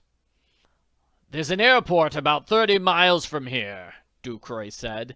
It's just a small flying field, the Riverside Field, they call it. We can take the plane there and wait until everything is ready. What if we're caught? Asked Newt. The police in Bayport are on the lookout for us, you know that. If they find out where we are, it will ruin everything. We have the plane, haven't we? If they find out where we are, we'll simply fly somewhere else and dodge them. I have everything all figured out. We'll be quite safe. Then let's get going, said Ollie Jacobs impatiently. We're just wasting time by arguing here. There was a scuffling of feet, then the slam of a door. After a few moments, the Hardy Boys peeped around the side of the house and saw the 3 men going down the road in the direction of the village. It looks as if we've stumbled on something, said Joe. I wonder what they're going to do with that airplane. One thing is certain, there's something in the wind for the 28th or 29th of this month. What date is this? The 26th. Frank watched the receding figures of the men. I suppose we ought to follow them. Joe demurred. Why should we? There's no chance of losing them now. We know the name of the airport they're bound for, and we can go there in the car and wait for them. That's right. We'll go on the Riverside Field and keep an eye on them from there. But first of all, I think we ought to call up Dad and let him know what we've learned. Joe agreed that this was a sound suggestion. The boys waited until the trio were out of sight, then hastened on toward the village. Their first concern was a telephone, and as they did not want to go to the hotel, in case some of Ollie Jacobs' friends might be within earshot, they lost some time seeking the telephone exchange, which they finally located in the rear of the post office. There they put through a call to their father in Bayport. After a wait of about 10 minutes, the call was answered. The operator turned to them. Mr. Hardy is not at home. Will anyone else do? Anyone at that number, assented Frank. He picked up the receiver and heard his mother's voice. Hello, Mother. This is Frank calling. Yes, Frank. Where are you? We're at a little village just outside the city. Where is Dad? He left for New York an hour ago, answered Mrs. Hardy. He just received a telegram calling him to New York on special business. Frank was disappointed. That's tough luck. We had some news for him. Well, we'll just have to carry on alone. If we're not home tonight, don't worry about us. We've picked up some information that may clear up all this fix we're in. Don't stay away too long, Frank, said Mrs. Hardy. The police were making inquiries a little while ago. The police? Why? They think you may have run away. They're afraid you have jumped bail." This news came as a stunning shock to Frank. "Why, that's nonsense!" he exclaimed hotly. "We'll be back as soon as we can, and if they make any more inquiries, you can tell them so. And when we do come back, they won't have any further excuse for holding us, for we'll have the real mail robbers with us." "I hope you're right, Frank. If your father comes back, I'll tell him you called." "All right, Mother, and don't worry about us. We'll be back home as soon as we can get away." Frank hung up the receiver and paid the cost of the call. When he turned toward Joe, however, he found his brother standing in the door, gazing up at the sky. "They're away already!" exclaimed Joe. "Look!" Frank ran to the door. Joe was pointing up at the clouds. High above them soared an airplane, drumming its way toward the south. "I saw it rise," said Joe. "It took off from one of those farms back of the village. It's Ducroy's crowd, sure as guns." "On their way to the flying field already. Well, we'd better be moving." They hurried down the street toward the hotel, where they had left the roadster. On the way, Frank told Joe the result of his telephone call. Joe, too, was disappointed that they had not been able to get in touch with Fenton Hardy. "It means we have to play a lone hand, that's all. What do you think we should do next, Frank?" "I think we ought to tell the authorities." "We'll warn them to watch the airport hangars on the 28th and 29th, said Joe. "But we mustn't lose sight of Ducroy and his cronies." They looked back. The airplane was merely a blur in the distance. The boys realized that they had no time to lose. They scrambled into the roadster. Frank threw in the clutch, and the car shot forward. Within a few minutes, they were speeding down a road toward the south in the direction of the Riverside Field. Chapter 17. Dangerous Business. When the Hardy boys arrived at Riverside Field, they looked in vain for Giles Ducroy and his friends. But the trio were not in sight, and there was but one airplane on the flying field. It was a small two-seater. "It can't be their plane," said Frank. "Ollie Jacobs said it would hold 4 or 5 men." "Perhaps they haven't arrived yet," Joe suggested. "They had only 30 miles to go. They should have been here long ago." "We can go up to one of the hangars and ask what planes have come in." Frank was dubious. "If Ducroy or any of the others are hanging around, we'll be spotted. Our game is to keep out of sight." They sauntered over to the solitary little airplane in the middle of the flying field. A mechanic in grimy overalls was busy tinkering at the understructure of the machine. "Is this the only plane here?" asked Frank politely. The mechanic looked up. "It's the only one out on the field," he answered. "If you can see any more, let me know." He grinned, and then waved toward one of the hangars. "An old crate just flew in a few minutes ago." "Where from?" "How should I know? Airplanes, unless they're on the mail run, aren't like trains. Look to me like a privately owned machine." The Hardy boys glanced significantly at one another.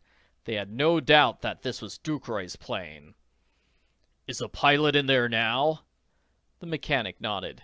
"Him and 2 other guys." Frank and Joe thanked their informant and made a wide detour across the flying field so as to approach the hangar at the far side. They had no desire to meet Giles Ducroy and his friends just now. They came around to the rear of the hangar without being observed, and while they were looking about for a means of entrance other than by the front, Joe discovered a small door at the side. He tried the door. It was unlocked. Joe edged it open and peeped in. There was the plane, at rest in the hangar, and standing beside it were Giles Ducroy, Newt Phipps, and Ollie Jacobs. They were talking in low tones. Even as the boys watched, they saw Ollie Jacobs move away from the others. "It won't take long," he said. "I'll do some telephoning and find out all I can." "Make sure of the date," advised Ducroy. Ollie Jacobs left the hangar. For a moment the Hardy boys were panic-stricken at the thought that he might look back and see them pressed against the side of the building. But Jacobs strode away without once glancing behind. "I wish we could learn something definite," whispered Joe. "This thing of following them around is beginning to get on my nerves. They are bound to catch sight of us sooner or later." "We certainly can't follow them around like this," agreed Frank. If they don't see us, we're liable to lose them anyway. If we can only find out what game they're up to." They peeped through the opening in the door again, but Ducroy and Newt Pips had withdrawn a little way to one side and were talking in undertones, their words inaudible. In about 10 minutes, Ollie Jacobs returned. He hastened into the hangar, and Ducroy looked at him expectantly. "Well?" the boys heard Ducroy saying. "Did you learn anything?" "I sure did," returned Ollie Jacobs. "It's all settled, and we don't have to wait as long as we thought we might." "That's good," declared Ducroy, rubbing his hands together with satisfaction.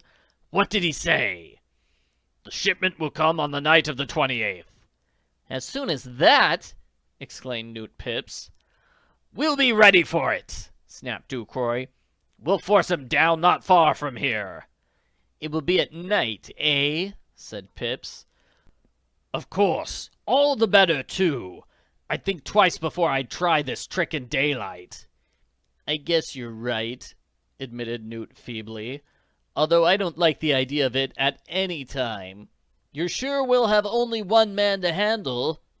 "Only one man, and there are 3 of us. We're not taking a chance of failing." "How are we going to force 'em down?" asked Ollie Jacobs. "Leave that to me," answered Ducroy confidently. "There's more than one way of doing that." "Let's go and eat," Newt suggested. "I'm half starved." "That's a good idea," Ollie agreed. "There's a little restaurant near here. What do you figure on doing, Giles? Do you think we should stay right here at the airport until the 28th? "No," said Ducroy firmly. "I don't. The authorities are apt to find us if we stay in one place for any length of time. We'll have to keep going. We'll move around from one place to the other until the time comes. We can't afford to be nabbed now. And after the 28th, we'll clear out for good." The 3 men moved up toward the front of the hangar, left the building, and went across the flying field toward a small restaurant in the distance. There was a little lunch counter nearby, but the men ignored it for the more pretentious eating place. Frank and Joe Hardy slipped quickly into the hangar through the side door. Instead of clearing up the mystery that puzzled them, the conversation they had just overheard confused them more than ever. That some criminal coup was in the wind for the night of the 28th was no longer in doubt, but what it was and where it was to take place still remained unrevealed. "I don't understand what's happening," said Frank as he looked at the airplane in the hangar. "But I know we've got to be on hand if we can possibly manage it." "How can we be on hand if they're going to keep flying from place to place for the next 2 days?" asked Joe. "We've got to keep track of them somehow." Frank moved about, inspecting the airplane. "I'd just like to reserve a back seat in this plane for the next 48 hours. "That idea isn't as silly as it sounds," declared Joe. "Why can't we?" Frank laughed. "How can we? They'd simply kick us out, for certainly we'd be seen." "Not if we went about it right." Joe was excited as the possibilities of his idea became more apparent. "Why can't we be stowaways? Don't you remember the time we hid ourselves in the back of the automobile when we solved the shore road mystery? We could hide here, too. I've heard of airplane stowaways before." "It's a nervy idea," said Frank. "I wonder where we could hide." He moved down toward the rear of the plane. Suddenly, he halted. "Just what we want, Joe. Here's an opening." He thrust the sliding door aside and looked into the dark interior. The tail of the plane was hollow, and he could see a substantial hiding place. Considerable space was available for freight or baggage, and, inasmuch as Ducroy and his friends were traveling light, there was plenty of room for the 2 boys. "How about it?" asked Joe. "I'm game. But what about food? We'll be in there for quite a while, you know." "We'll get sandwiches and water. Some blankets, too, for that matter. We'll simply stow away in there and make ourselves comfortable. Then, if anything happens, we'll be right on hand." "We'll be right on hand, too, if the plane crashes," Frank reminded his brother. "Perhaps we'll weigh it down too much." "I don't think so. This plane is designed to carry baggage, and if that space is empty, we'll never be noticed. I think we can get away with it, provided we have any luck at all. It's easily our best chance of keeping in touch with Ducroy and his gang. If they're going to be flying around the country trying to dodge the authorities, we shan't have much chance of keeping our eyes on them in our car." "That's right, too." Frank made up his mind. "I'm with you, Joe, and now's our chance. Let's get water and sandwiches and get into the plane while we still have time." It seemed a mad scheme, but the brothers knew the importance of keeping close to Ducroy and his friends. Some crime had been planned for the night of the 28th, and the Hardy Boys knew they must not lose track of their quarry for a moment. It would have been obviously impossible to follow the meanderings of the airplane from the ground. They hastened over to the little lunch counter and laid a stock of provisions. Several bottles of milk, a huge bottle of water, some cake, and a stock of sandwiches constituted their supplies. At the lunch counter they spied 2 heavy automobile robes, and as it was too late to return to their own roadster, they bought the robes and entrusted the lunch counter man with the duty of driving their own car to a garage for safekeeping. This he promised to do. Doubtless he wondered the reason for the boys' purchases, but he was a man who believed in minding his own business, and he exhibited no surprise or curiosity. Frank and Joe hurried back into the hangar. They tossed the robes into their hiding place in the plane, arranged them comfortably, then stowed away the food and water. "All set?" asked Frank finally. "All set." Joe began to scramble into the plane. "Just in time, too," said the brother. "Why?" asked Joe, in a muffled voice, as he crouched back on one of the automobile robes. "Giles Ducroy and his friends are coming back across the flying field." Frank got into the plane. Quickly he closed the door. The 2 boys waited apprehensively. Had their presence been detected? Would the lunch counter man mention having seen them? Would Ducroy glance into the baggage compartment before leaving? But nothing happened. They heard the 3 men come into the hangar. They heard them moving about, evidently preparing for departure. Finally, they heard Ducroy's voice. "Get in! We're away again!" The plane was trundled out on the field. A moment later, the motor roared. The machine bumped its way across the field. Then the bumping motion ceased, and the Hardy Boys knew that they were in the air. The Hardy Boys are going to be stowaways for another 4 chapters or so. You might as well get used to them hiding in the back of the airplane. Chapter 18, The Warning Message. Although their flight as stowaways in the airplane was one of the most dangerous and perilous adventures that had ever befallen the Hardy Boys, it was at the same time the most monotonous. Back there in the darkness they could see nothing, and they could hear very little except the roar of the engine. They were not uncomfortable, and they did not suffer from lack of air, but it was not a pleasant sensation to reflect that they were high above the earth, wholly at the mercy of the rascals up in the front of the airplane. The plane dipped and rose, banked and turned. There were racks, presumably for the accommodation of baggage, to which the lads clung, so that at no time were they thrown off balance. "If we get to tossing around in here, they'll notice something wrong," said Frank. Their weight was evenly distributed, and presumably Giles Ducroy did not see that his plane was somewhat tail-heavy. If he did, it is probable that he blamed the airplane itself, for it was strange to him. After about an hour in the air, the boys were obliged to seize the racks, for the nose of the machine tilted downward, and they were almost flung ahead as the plane descended. Finally, there was a slight shock, and the plane bumped its way over a field. They could hear men's voices, then the engine was shut off. They judged that Ducroy and the others were clambering out. "Now," they heard Ducroy saying, "I guess it's safe enough for me to go and telephone." "Who are you going to telephone to?" asked Newt Pips. "I'm going to call up Jed. He's at the Bayport Airport. I'll tell him to be ready for the night of the 28th so he can call us up when the time comes." "I don't like the idea of having so many outsiders in on this," Newt grumbled. "It means we'll have to split the loot too many different ways." "Outsider?" snapped Ducroy. "Jed isn't an outsider. How could we get along without him? We're going to make a killing before long, and a lot of the credit will be due to him." "You're right," agreed Ollie Jacobs. "Shut up, Newt. We can't get along without Jed. If you were half as much help as him, we'd get along fine. You're always kicking about something." This reprimand silenced Newt Pips for the time being. The Hardy Boys, listening, heard the three men move away. When the footsteps and voices could no longer be heard, Joe heard Frank's voice from the darkness. "I wish I knew how long they're going to be away. I'd like to get out of here and stretch my legs." "So would I. It's mighty cramped in here. But if they've just gone to telephone, I don't think we should take the chance." Frank opened the door in the side of the plane and looked out. "I can see them now. They're walking across the field toward one of the hangars." "Where are we?" asked Joe. Frank shook his head. "I don't know. There seems to be a fair-sized town close by, but I've never seen the place before. I can see factory chimneys and church steeples." "Let's have something to eat." Joe opened their package of sandwiches, a bottle of milk, and the bottle of water. Each ate of the frugal meal with enthusiasm, for they were hungry by now.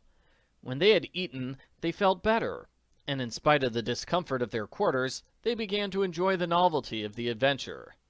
"If only Chet and the other fellows could see us now," said Joe. "They'd be green with envy." "I'm not sure our position's enviable." "We're not out of the woods yet, by any means," agreed Frank. "Ducroy and the others are apt to find us at any time. We'll have to sit mighty tight." "If only we knew what they're up to. It must have something to do with the Bayport airfield. They've evidently got a Confederate there, keeping in touch with him by telephone." "I think," said Frank, "I'll get out and stretch my legs a bit." He opened the door a little wider and was just about to scramble out when he gave an exclamation and hastily drew back again, closing the door. "What's the matter?" whispered Joe. "They're coming back." Both boys were silent. They could hear voices gradually growing louder. Frank wondered if he had been seen. Ducroy, Newt Pips, and Ollie Jacobs had not been more than 100 yards away when he opened the door. "There's no room in the hangars," Ducroy was saying, "but we'll stay here overnight just the same. There's a hotel not far from the field. Then in the morning we'll get under way again." "What time?" asked Jacobs. "About 8 o'clock. We'll have breakfast and then start again." "I don't see why we can't stay right here until we're ready for the big job," grumbled Newt Pips. "What good does it do, flying around from place to place?" "If the police pick us up, you'll wish we had kept going," declared Ducroy. "We can't afford to be nabbed now. We've simply got to keep clear of the cops until the night of the 28th. After that we'll scatter and each take his own chance. The police will be looking for us hard enough then." "They sure will," agreed Ollie. "Well, let's go on over to the hotel. The plane is all right here, ain't it?" "Sure, it's safe enough overnight. We'll come back after breakfast and get under way again." The men moved off. After a while, when Frank Hardy peeped out again, he saw them going through a gate on the far side of the flying field, evidently heading toward the town. He breathed a sigh of relief. "That's a bit of luck," he said to Joe. "We don't have to stay cooped up in here all night.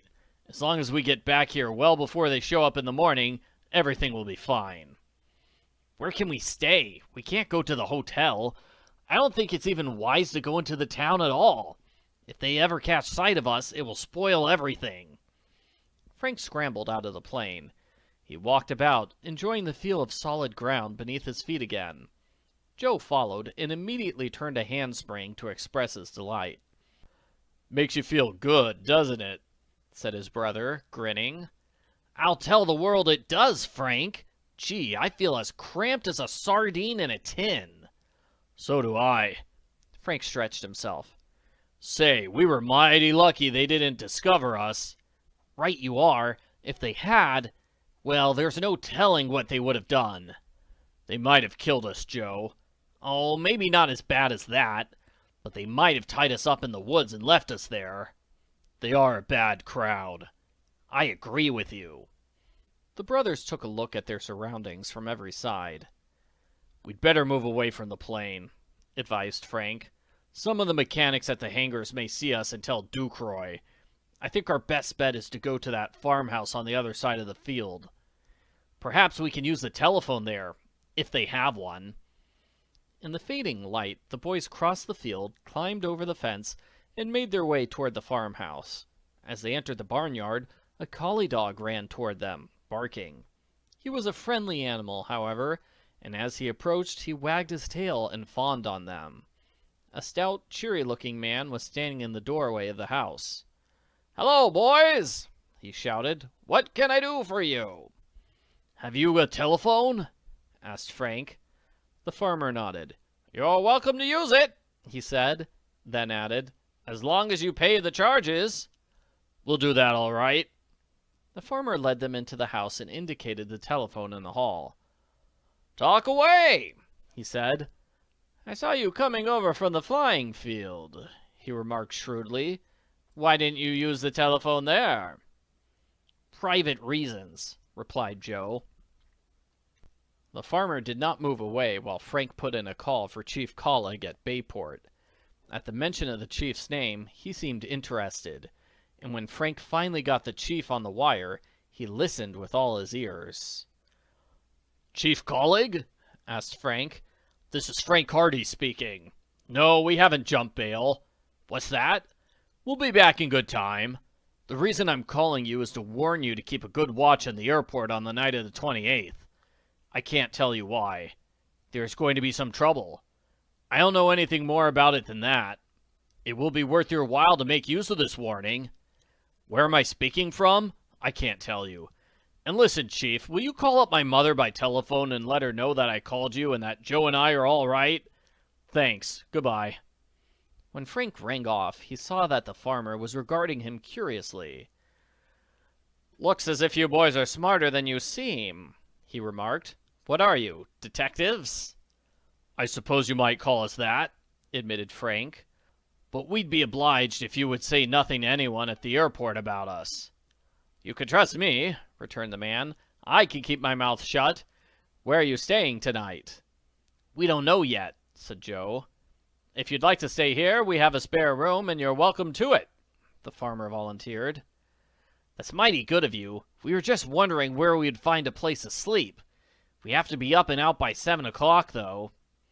"I get up at 5 myself," laughed the farmer. "Come on into the kitchen, and I'll have my wife fix up something to eat. You're more than welcome to stay with us overnight. I'm dying to know what you lads are up to, but I guess I'd better not ask too many questions." "You'll read all about it in the papers," laughed Frank, "if everything works out the way we want it to." Chapter 19. The 28th. The next day was the 27th, and the Hardy Boys knew that they had another day to put in before Ducroy and his friends would be ready for the mysterious coup for which they had laid so many plans. Frank and Joe were up early, and after a substantial breakfast at the farmhouse, they said goodbye to the good-natured farmer and his wife, then hastened across the fields toward the airport again. There were a few signs of life about the hangars. Some mechanics were busy at a plane out in the field. A new machine was preparing for a takeoff. But the Ducroy plane was deserted, and the lads saw that they were in good time to conceal themselves again. With a fresh supply of water and sandwiches, which they had obtained at the farmhouse, they went casually over to the plane, looked around to see that they were not observed, and then, when the coast seemed clear, they slipped quietly into their hiding place. "Another day ahead of us," said Frank. "I wish this was the morning of the 28th instead of only the 27th. "We'll get through somehow. I hope they don't keep flying around all day. It gets mighty monotonous being cooped up like this in here." Frank made himself more comfortable on his automobile robe. "We could be worse off. We have lots to eat and drink, and we don't have to worry about steering the plane." "I like to see where I'm going," said Joe dubiously. "As long as Ducroy stays sober, he isn't a bad pilot," returned Frank. "I guess the other pair will see that he's fit to take the controls before they'll fly with him. Their necks are just as precious to them as ours are to us." "Guess we'd better keep quiet now. They may be along any minute." The lads lapsed into silence. In about half an hour they could hear voices, and then came footsteps. "Just a short jump today," they heard Ducroy saying. Just a short jump, and then we'll lay low until tomorrow night." "Where are we going?" asked Newt Pips quickly. "You'll know when we get there." "I wish we could have stayed here," insisted Newt. "I could have stood another 2 hours' sleep easily." "If we stick around here, we'll be liable to find ourselves sleeping in jail," said Ollie Jacobs. "I got the scare of my life when that cop came up and spoke to us." "I thought we were sunk," admitted Ducroy.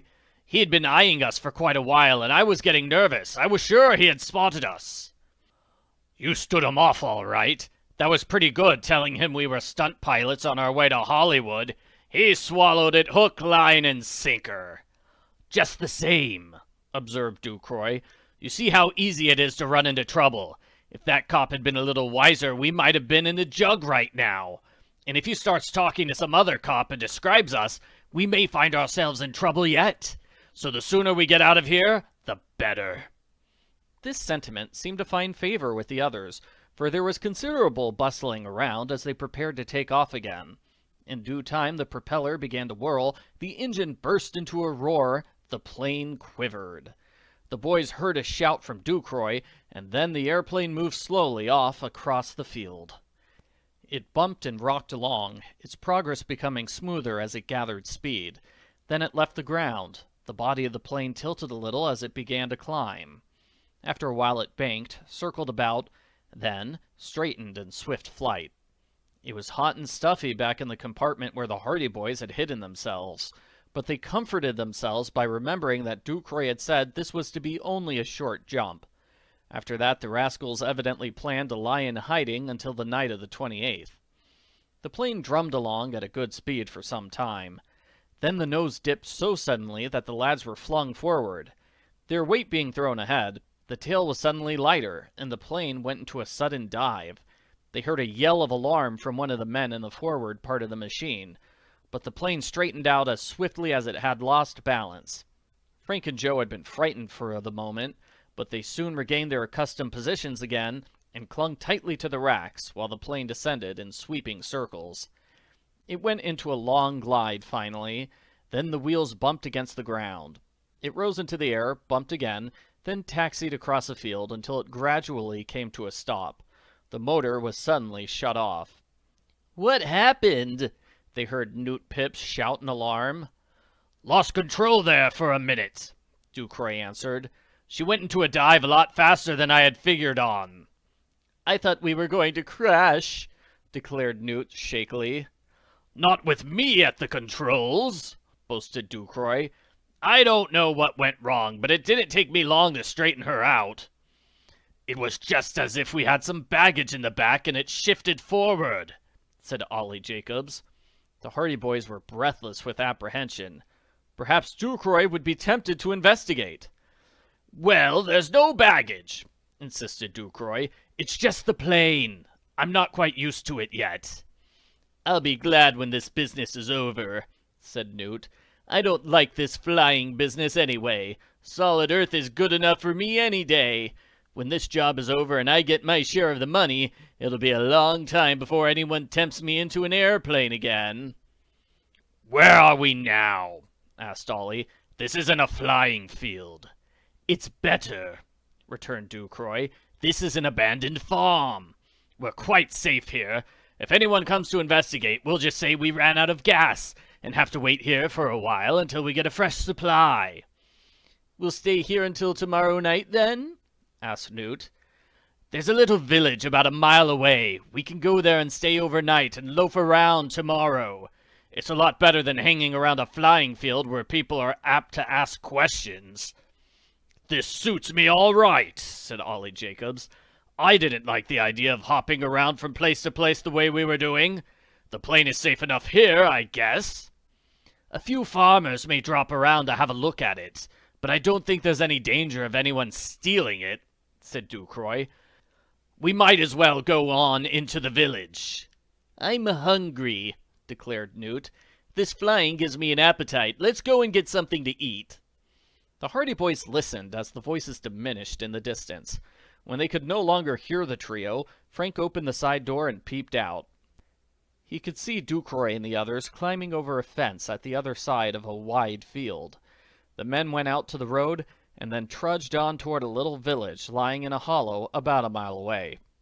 The boys breathed sighs of relief as they scrambled out. "This is luck," said Frank. "No more flying until tomorrow night." "I hope we don't have to stay inside the plane until then. Those fellows are apt to come back at any minute."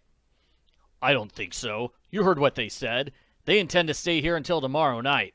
As long as we show up here in good time to hide ourselves before they leave, we're all right." Frank strode up and down the field, taking the kinks out of his legs. "Let's take our sandwiches and go over to that abandoned farmhouse. We can stay there quite comfortably until it's time to leave." Joe agreed. "We'll have to keep an eye on the road. We can't afford to let them see us getting into the plane, and we can't afford to let them start without us." "We've stayed with them so far, and we've got to stay with them to the finish," declared Frank.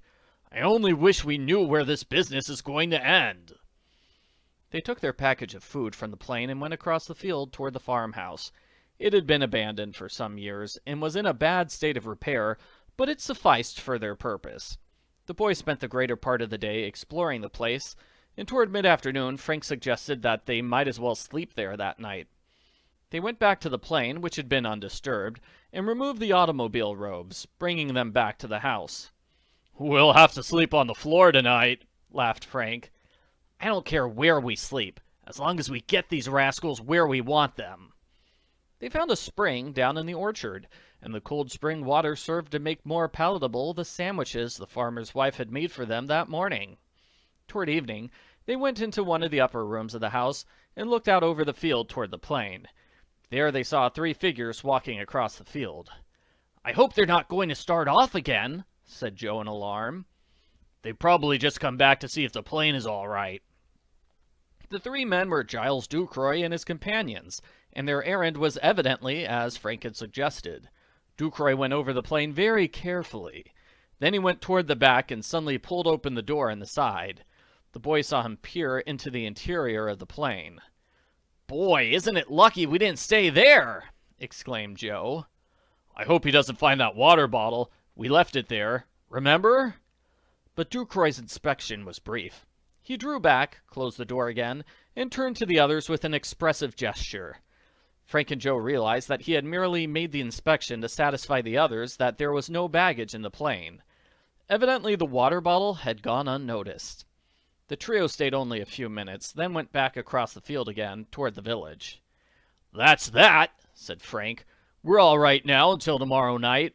We'll go over some time in the afternoon, hide ourselves, and then wait for things to happen." The boys stayed in the empty farmhouse that night, and they slept soundly in the automobile robes, despite the hardness of the floor. The gray light of dawn was just shining through the window when Frank heard a sound that awakened him with a start. It was the throbbing roar of an airplane engine. He got up and scrambled over to the window. When he looked out, he was just in time to see a figure clambering into the cockpit of the plane out in the field. Then the machine began to move across the pasture. Its speed increased. It rose from the ground, skimmed above the fence, rose higher and higher into the air, and then headed far off beyond the village. Joe, in the meantime, had been aroused by the noise of the engine, and he too witnessed the airplane's flight. Disheartened and discouraged, the boys looked glumly at one another. "I guess that means we're licked," said Joe at last. "Oh no, the airplane is leaving without the Hardy Boys. What are they going to do?" Chapter 20. That Night. After all their precautions, the sailing away of the airplane without them was a bitter pill to swallow. The Hardy Boys had been so confident that the men would remain in this place until the night of the 28th that this early morning flight took them completely by surprise. "We've lost them now," said Frank. "We don't know where they're going or where this holdup or whatever it is going to take place. And we don't even know where we are ourselves. It's tough luck, after all the trouble we went to." "I guess the only thing we can do now is go back to Bayport and do our best to warn the post office authorities. I've a pretty good hunch that the gang are planning another airmail robbery. Why else would they use a plane?" "Not much use staying here. agreed Joe. "They certainly stole a march on us that time." They got dressed and left the empty house. Neither said very much, for they were discouraged beyond measure. All their discomfort of the past 2 days seemed to have gone for nothing. They realized that the defeat was not their fault, because they could not anticipate that Ducroy and his cronies would leave that morning when they had definitely planned to remain in the vicinity all day. But there remained the unescapable fact that the quarry had eluded them. "Perhaps the police in the village recognized them, and they had to clear out," suggested Joe. "I guess that's the reason. I can't think of any other." They trudged down the lane that led out toward the village road. Their immediate plan was to reach the village, find out where they were, and then return to Bayport as soon as possible. "There's just a slim chance we may be able to catch them yet if we tell the post office authorities all we know," Frank pointed out, "but we haven't much time to work in." The sky was overcast and cloudy that morning, in harmony with the mood of the Hardy Boys. They found it difficult to be cheerful after the reverse they had just suffered. "I'll bet there isn't even a railway here," grumbled Joe. "And our roadster is miles away. What a fine fix we're in." "Perhaps they'll come back," remarked Frank, trying to be optimistic. "They're gone for good." The Hardy Boys crossed a rustic bridge over a stream and went up the dusty road into the village. It was only a small farming town, and there were few people in sight. Several cars were parked in front of the small hotel. "We might as well go in here and have breakfast," suggested Joe. "Our sandwiches are all gone." They went into the hotel and entered the dining room. In spite of the disappointment they had suffered, their appetites still held good, and they managed to make away with a goodly supply of ham and eggs, flapjacks and syrup, toast and coffee. The meal over, they felt better. After paying the check at the desk, they sat down to consider future plans. The clerk told them that the village was about 100 miles from Bayport, and that the nearest railway was 4 miles distant. If they hired a man from the garage to drive them to the station, they could catch a train that would bring them to Bayport late that afternoon. "I guess it's the best we can do," said Frank. "Mighty flat ending to our adventure." "Perhaps it isn't over yet." Joe was looking out into the street. Suddenly he clutched his brother's arm. "Look, Frank! Do you see what I see?" Frank looked out. He gasped with astonishment. Across the street, lolling in the doorway of a grocery store, was a familiar figure. There was no mistaking the battered hat, the shabby clothes, the mournful and unshaven features. "Newt Pips! He's still here!" At that moment the Hardy Boys were perhaps the most delighted and amazed lads in the United States. "They left him here," said Frank. "Why, this means the others will be coming back. Unless they've ditched Newt altogether." "They wouldn't do that," said Frank, meeting Joe's objection. "He knows too much. He knows all about this crime they have been planning. Ducroy and Ollie Jacobs would be afraid to get rid of him now." "That's right, Frank. We gave up hope too quickly. The other pair will probably be coming back to the farm today." "We'd better get back there just as quickly as we know how. We don't want to be caught napping now." Newt Pips was still standing in front of the grocery store. Apparently he had no intention of moving on. The Hardy Boys knew they were risking discovery if they went out the front entrance, so they scouted around until they found a back door to the hotel and departed unobtrusively. They cut across the yard, went down a lane, and soon found themselves on the road leading back to the farm. They were about halfway back to the farm when they heard a distant droning noise. Frank looked up. "Here comes the plane!" A speeding shadow in the sky quickly resolved itself into the shape of an airplane, which gradually approached and began to descend in wide spirals. The boys left the road and took to the shadow of the trees, for although they knew there was little chance of being recognized from the air, they were taking no risks. The plane came lower and lower, then skimmed across the fences, coming to rest in the field near the old farmhouse. "If this isn't luck!" exclaimed Frank. "They probably went away to get gas and oil. Now if they'll only give us a chance to get back in our hiding place again, everything will be all right." They went on cautiously toward the field. They had just come to the entrance of the lane leading down toward the farm when they heard voices. Frank and Joe scrambled into the hedge and hid themselves. They were not a moment too soon. Giles Ducroy and Ollie Jacobs clambered over the fence, only a few yards away. "Everything is all set now," Ducroy was saying. "We're all fueled up, the plane is in first-class shape, and we're all ready for the big job." "We'll go back and pick up Newt now," said Ollie Jacobs. "He gives me a pain," grumbled Ducroy. "If it wasn't that he has been with us from the start, I'd be tempted to drop him right now. Imagine being too frightened to go on that flight with us this morning." "Newt is yellow." "He certainly is. Well, as long as he comes with us tonight and does his part, I don't care how yellow he is about flying." "Shall we come back here right away?" "No. Some of these villagers might get suspicious. We'll hang around town until it gets dark, then we'll set out. I know the exact time and place we can count on meeting this fellow, and the whole thing ought to be over in 20 minutes. "Good," said Jacobs. The two men went on down the lane. They had not seen the Hardy Boys hiding in the hedge. When they reached the road, they turned in the direction of the village, and in a few moments were lost to view. Frank and Joe crawled out of the hedge. "On the trail again," said Frank.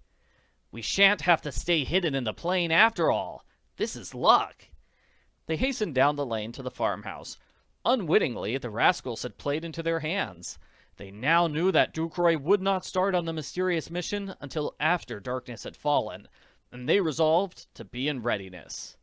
"Just when we had given up hope," said Frank, "everything gets clear again." "Clear enough so far," agreed Joe. "We won't take any chances on slipping up again. We'll be hiding in that plane at sundown." The boys went back to the house, and there they remained for the rest of the day. They found that from one of the upper windows of the building, they could have an uninterrupted view of the road leading to the village, and they made frequent visits to this window in order to make sure that Ducroy and his companions would not steal a march on them. However, the afternoon dragged past with no sign of the trio, and it was evident that they were following their original program of loafing about the village. The airplane, which had evidently escaped notice, rested alone in the field. Toward the latter part of the afternoon, the clouds, which had been gathering all day, gathered overhead, and there was a light shower of rain. It passed over, but the weather became cool and blustery. "A bad night for flying," remarked Frank. "If Ducroy can chance it, so can we." "That's right. I hope they don't call it off." "Not after waiting this long," said Joe. "Ducroy has set his heart on this affair. It'll take a mighty stormy night to make him quit at the last moment." The afternoon seemed endless, but at last Frank turned to his brother. "We may have quite a while to wait, but I think we ought to go over to the plane now." "I don't mind waiting. I'd rather wait an hour or so than be left behind, as we thought we were this morning." "Let's go then." The boys left the house and went over to the field. The airplane was apparently just as Ducroy and Jacobs had left it. There was no sign of anyone on the village road. The Hardy Boys climbed into their hiding place and made themselves as comfortable as possible. For the time being, they left the door open for the sake of fresh air. Minutes went by. The sky grew darker and the wind rose. Once in a while, a gust of rain spattered against the wings of the machine. At last, Joe crouched forward. "Here they come! I see a light down the road." He reached out and closed the door. Breathlessly, the Hardy Boys awaited the next move in their perilous adventure. If I had to make one complaint about the book, it would be that the chapter titles in this section are not very good. Like, last chapter was the 28th. This chapter was called That Night. Is That Night a descriptive chapter title? No, not at all. The next chapter should be called something like The Robbery Begins, but instead it's called West of Bacon Hill. I don't know who came up with these chapter names, but they could have done a much better job. Chapter 21, West of Bacon Hill. The Hardy Boys soon heard footsteps as the three men approached the plane. "I wish the weather was better," Newt Pips complained. "I'm afraid something will happen." "I wish you'd keep quiet," snapped Ducroy. "If you're so scared, why did you come in with us at all?" "I need the money." "And you don't want to earn it. I'm doing all the work. All you and Ollie have to do is throw the ropes over the side when I give the word, then get your guns ready for the hold-up." "We may lose him in the dark," whined Pips. "I know every foot of his route," returned Ducroy. "He'll come right over the 2 church steeples in Jasonville, then strike west of the light on Bacon Hill." These places were new to the Hardy Boys. They had never heard of either Jasonville or Bacon Hill. They listened while the trio made the final preparations for flight. It did not take long. In a few minutes they heard the propeller whirring. The engine roared. There were a few shouts as the men took their places, and then the plane bumped off over the uneven ground. It gathered speed. Then the bumping ceased as the plane rose. It cleared the fence at the end of the field, circled somewhat slowly, and rose higher. For a time the plane flew a direct course, then it banked and circled. There was no doubt in the minds of the Hardy Boys now that Ducroy and his companions meant to hold up another airplane, but how this hold-up was to be managed they had not the least idea. It was very confining inside the body of the plane, for the night was hot and sultry despite the rain. The roar of the engine drowned out all other sounds. Suddenly the plane dipped. Joe, who had relinquished his grip on the rack, was thrown forward. The machine lost balance and nosed down accordingly. Ducroy quickly straightened it out, and Joe tried to edge back toward his brother in the darkness. He found, however, that his wrist was tightly held. Panic-stricken, he groped forward. His shirt sleeve had been caught in the steering gear running from the controls back to the rudder at the tail of the plane. While he tried to extricate himself, the plane began to buck and sway in the wind. Frank, realizing that something was wrong, switched on a small flashlight he had with them and moved slowly forward. The beam of light fell on Joe's shirt sleeve. When the boys saw what was wrong, they made desperate attempts to release the sleeve, but it was now firmly entangled in the gear. Suddenly, the roar of the motor died. Ducroy had shut off his engine. The plane was nosing down toward the earth in a thrilling dive. Wind sang in the struts. "What's the matter?" shouted Newt Pips in terror. "Steering wheel jammed," answered Ducroy sourly. "We'll be killed." "Hold steady, you fool," growled Ollie Jacobs. "What's the matter, Giles? Can't you get her out of it?" Ducroy was working frantically at the controls. "Something wrong somewhere. This old bird's tail is as heavy as lead. I can't move the rudder." The gear was moving in response to his efforts at the controls. Frank seized Joe's sleeve and gave a quick wrench. The movement of the gear had loosened the sleeve somewhat, and it abruptly came loose. At the same moment, there was a shout of satisfaction from Giles Ducroy. "She's working again. Say, next time I land, I'm going to see if we haven't some ballast aboard. There's something radically wrong back there." "We won't need the plane after this haul," declared Jacobs. "If we get through this trip all right, we'll be set for life." The Hardy Boys scrambled back to their places. The nose of the plane suddenly raised. The engine began to roar again. Ducroy then brought the machine out of its breathtaking dive. It flattened out and raced on again. Frank and Joe were panting with excitement. Each realized how near they had been to death. With the rudder useless, the plane would have crashed nose down into the earth, and they would have perished instantly. From then on, the boys clung to the rack with every movement of the plane. That one hazardous experience had been sufficient warning. Suddenly, above the noise of the engine, the Hardy Boys heard a shout from one of the men. Then they became aware of a new sound. A steady, distant drumming was apparent. "The other plane!" they reflected. The machine banked, swept about in a great circle. The big moment was at hand. The drumming of the other plane became clearer. "Stand by!" they heard Ducroy yell. The plane bucked as it was caught in a gust of wind. Then it shot forward and began to climb. The drumming of the other plane was now quite audible, mingling with the roaring of their own machine. It seemed to be below them and in front of them. Ducroy was evidently jockeying for a strategic position, for the plane rocked and swayed, banked and turned, dipped and rose again. "Ready!" There was an answering shout from Ollie Jacobs. Over she goes! The boys heard a rattling sound from the forward part of the plane. What it was, they could not imagine. An instant later, the drumming of the plane below ceased abruptly. Their own plane swung around. Ducroy cut off his engine and went into a dive. We've got him! They heard Ollie Jacobs shouting. There he goes! Look! He's diving! Don't lose sight of him! Shouted Ducroy. He's heading for a field. Nose her down. We're right behind him, Giles! The plane dived swiftly. From below, the boys heard a distant crash. He's on the ground!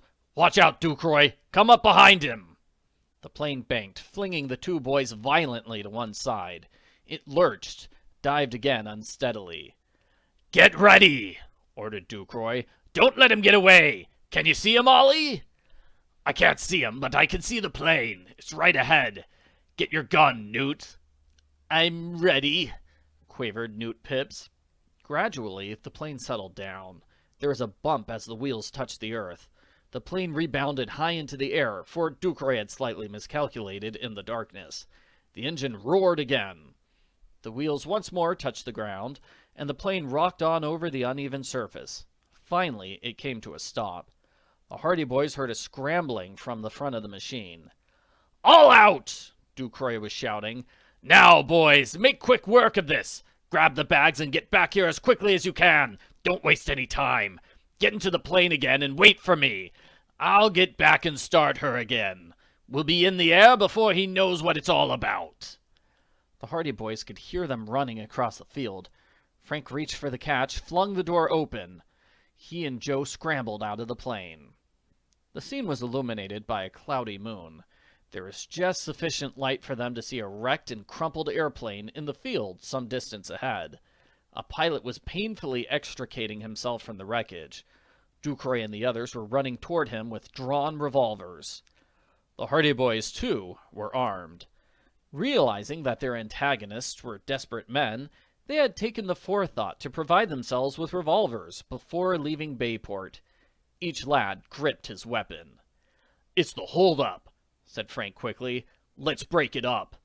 Just a minute, declared Joe. They want to get away in this plane. If we can't handle them, they'll make a getaway in spite of us. Let's fix it so they can't. He ran toward the front of the plane, scrambled up into the cockpit. Joe knew something of machinery, and it took him only a few seconds to break an important wire connection that rendered the engine useless for the time being. That'll fix him, he said jubilantly as he ran back to Frank, who was waiting impatiently. Now we can take a hand in this little game. They ran toward the wrecked plane just as Ducroy and his cronies leveled drawn revolvers at the pilot. Put up your hands or we'll shoot, ordered Ducroy. Oh boy, we're here. This is the big finale of the book. The Hardys are going to stop an airplane robbery. And apparently the Hardys had guns with them for the past 6 chapters, but it was never mentioned until just now? That kind of feels like cheating on the author's part. Like, I think things could have happened differently in the past 6 chapters if the Hardys had used their pistols. Chapter 22. Captured. Caution prevented the Hardy Boys from going closer to the fallen plane. They had not been seen by Ducroy or the others, and they now realized that it would be folly to play into their hands at this moment. They were outnumbered, and they saw that they might easily be disarmed if they took reckless chances. Frank suddenly halted and grasped Joe by the arm. We're foolish to come out in the open like this. We're just as liable to be shot. That's what I've been thinking, replied Joe. What do you think we'd better do? They'll be coming back to the plane. I think we ought to wait here for them and hold them up when they come back. They'll be off their guard then, and probably they'll be loaded down with stuff from the other plane. Without further parley, the lads turned and ran back. In the gloom, they had not been seen. They crouched in the shadow of the disabled plane and watched the activities of the others. The pilot, after his first shock of surprise, had quickly thrown up his hands. Ducroy and the others advanced toward him. "What's the idea?" the lads heard the pilot saying. "We haven't time to talk to you," growled Ducroy, holding a revolver against the man's body. "We want those mailbags you have here." "Bandits, are you?" snapped the pilot. "You'll suffer for this. You tried to kill me." "You're not dead yet," said Ollie Jacobs callously. "You flung a rope down from your plane and it tangled up in my propeller shaft. It's just by luck that I wasn't killed in the crack-up. Just wait. You'll pay for this night's work." "We'll get paid," chuckled Ducroy. "Get in there, Newt, and heave out those mailbags." The pilot was helpless under the menace of the drawn revolvers. He was forced to stand by while Newt Pips scrambled into the plane, found the mailbags, and began throwing them out to the ground. "I'll take care of this fellow," said Ducroy. "Ollie, you can start bringing those bags up to the other plane. Work fast. Some of these farmers around here may have heard the plane crash, and they might be along any minute to investigate."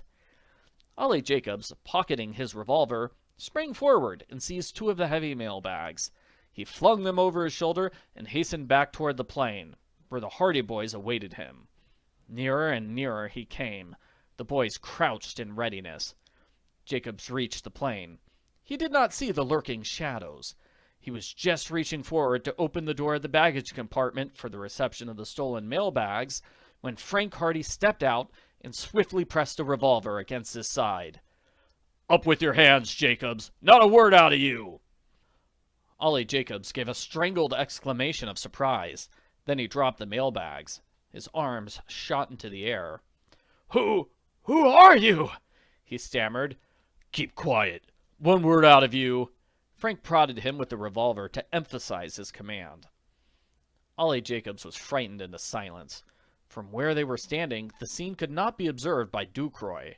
Frank and Joe backed their captive up against the side of the plane and bade him be quiet. A moment later, they heard Ducroy shouting, "Ollie, what's keeping you? Hurry back here and get these other bags." Jacob stirred restlessly, but Frank jammed the revolver against his ribs. He was helpless, and he knew it. "Ollie!" Ducroy was becoming angry. "What on earth has happened to him? Here, Newt! Keep this man covered while I go and see what's the matter." A moment later, the Hardy Boys heard Ducroy running toward the plane. He came around the side, muttering to himself. Joe was waiting in readiness. He leaped out and thrust his revolver against Ducroy's chest. "Hands up, Ducroy!" Ducroy gave a shout of dismay, stepped back, but when he saw the revolver, he raised his arms. "Get back over here beside Jacobs." Reluctantly, Ducroy did as he was told. Frank went swiftly through the pockets of each man and disarmed them both. "Now," he said to Joe, "if you keep this pair covered, I'll go back and attend to friend Newt." Joe, with a revolver in each hand, eyed his captives warily. But Ducroy and Jacobs, unarmed, had too much respect for the menacing weapons and the determined boy who held them to make any rash break for liberty. Frank, his revolver in readiness, went over toward the other plane where Newt Pips was holding the pilot at bay. At the sound of his footsteps, Newt called out, "What's the matter, Ducroy? I thought I heard you shout." "Everything's all right," growled Frank. Apparently Newt was deceived, for he did not look around. It is certain that he got the shock of his life when he felt a revolver muzzle pressed up against his back and heard a stern voice say, "Up with your hands, Newt. Drop that gun immediately." With a squeal of amazement, Newt Pips whirled around, lowering his weapon as he did so. At the same moment, the pilot, who had been watching his chance, sprang forward, seized the fellow's wrist, and wrenched the weapon from him. There was a brief struggle, and Newt Pips was overpowered. "The others are back at the other plane," Frank told the pilot. "My brother has them covered." "Good," said the aviator, dealing Newt a hearty kick. "Now get along there, you!" They propelled the luckless Newt ahead of them across the field until they reached the other plane, where they found Joe still on guard over his captives. "Try to rob the airmail, would you?" gloated the pilot as Newt was lined up beside the others. "You mighty nearly got away with it, too, but not this time." Ducroy leaned forward, peering at his captors in the gloom. It was then that he recognized the Hardy Boys. "I thought so!" he muttered bitterly. "The Hardy Boys! Although how on earth the two of you got here is beyond me." "This means jail," moaned Newt Pips.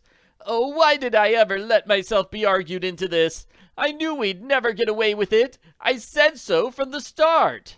"Shut up!" snarled Ollie Jacobs. "Shut up and take your medicine like a man. We're licked, but we would have been well away if it hadn't been for those Hardy Boys." "You lads certainly came along in the nick of time," said the pilot of the mail plane. "You couldn't have got here better if you had planned it from the start. There's about $50,000 in cash in those mail bags.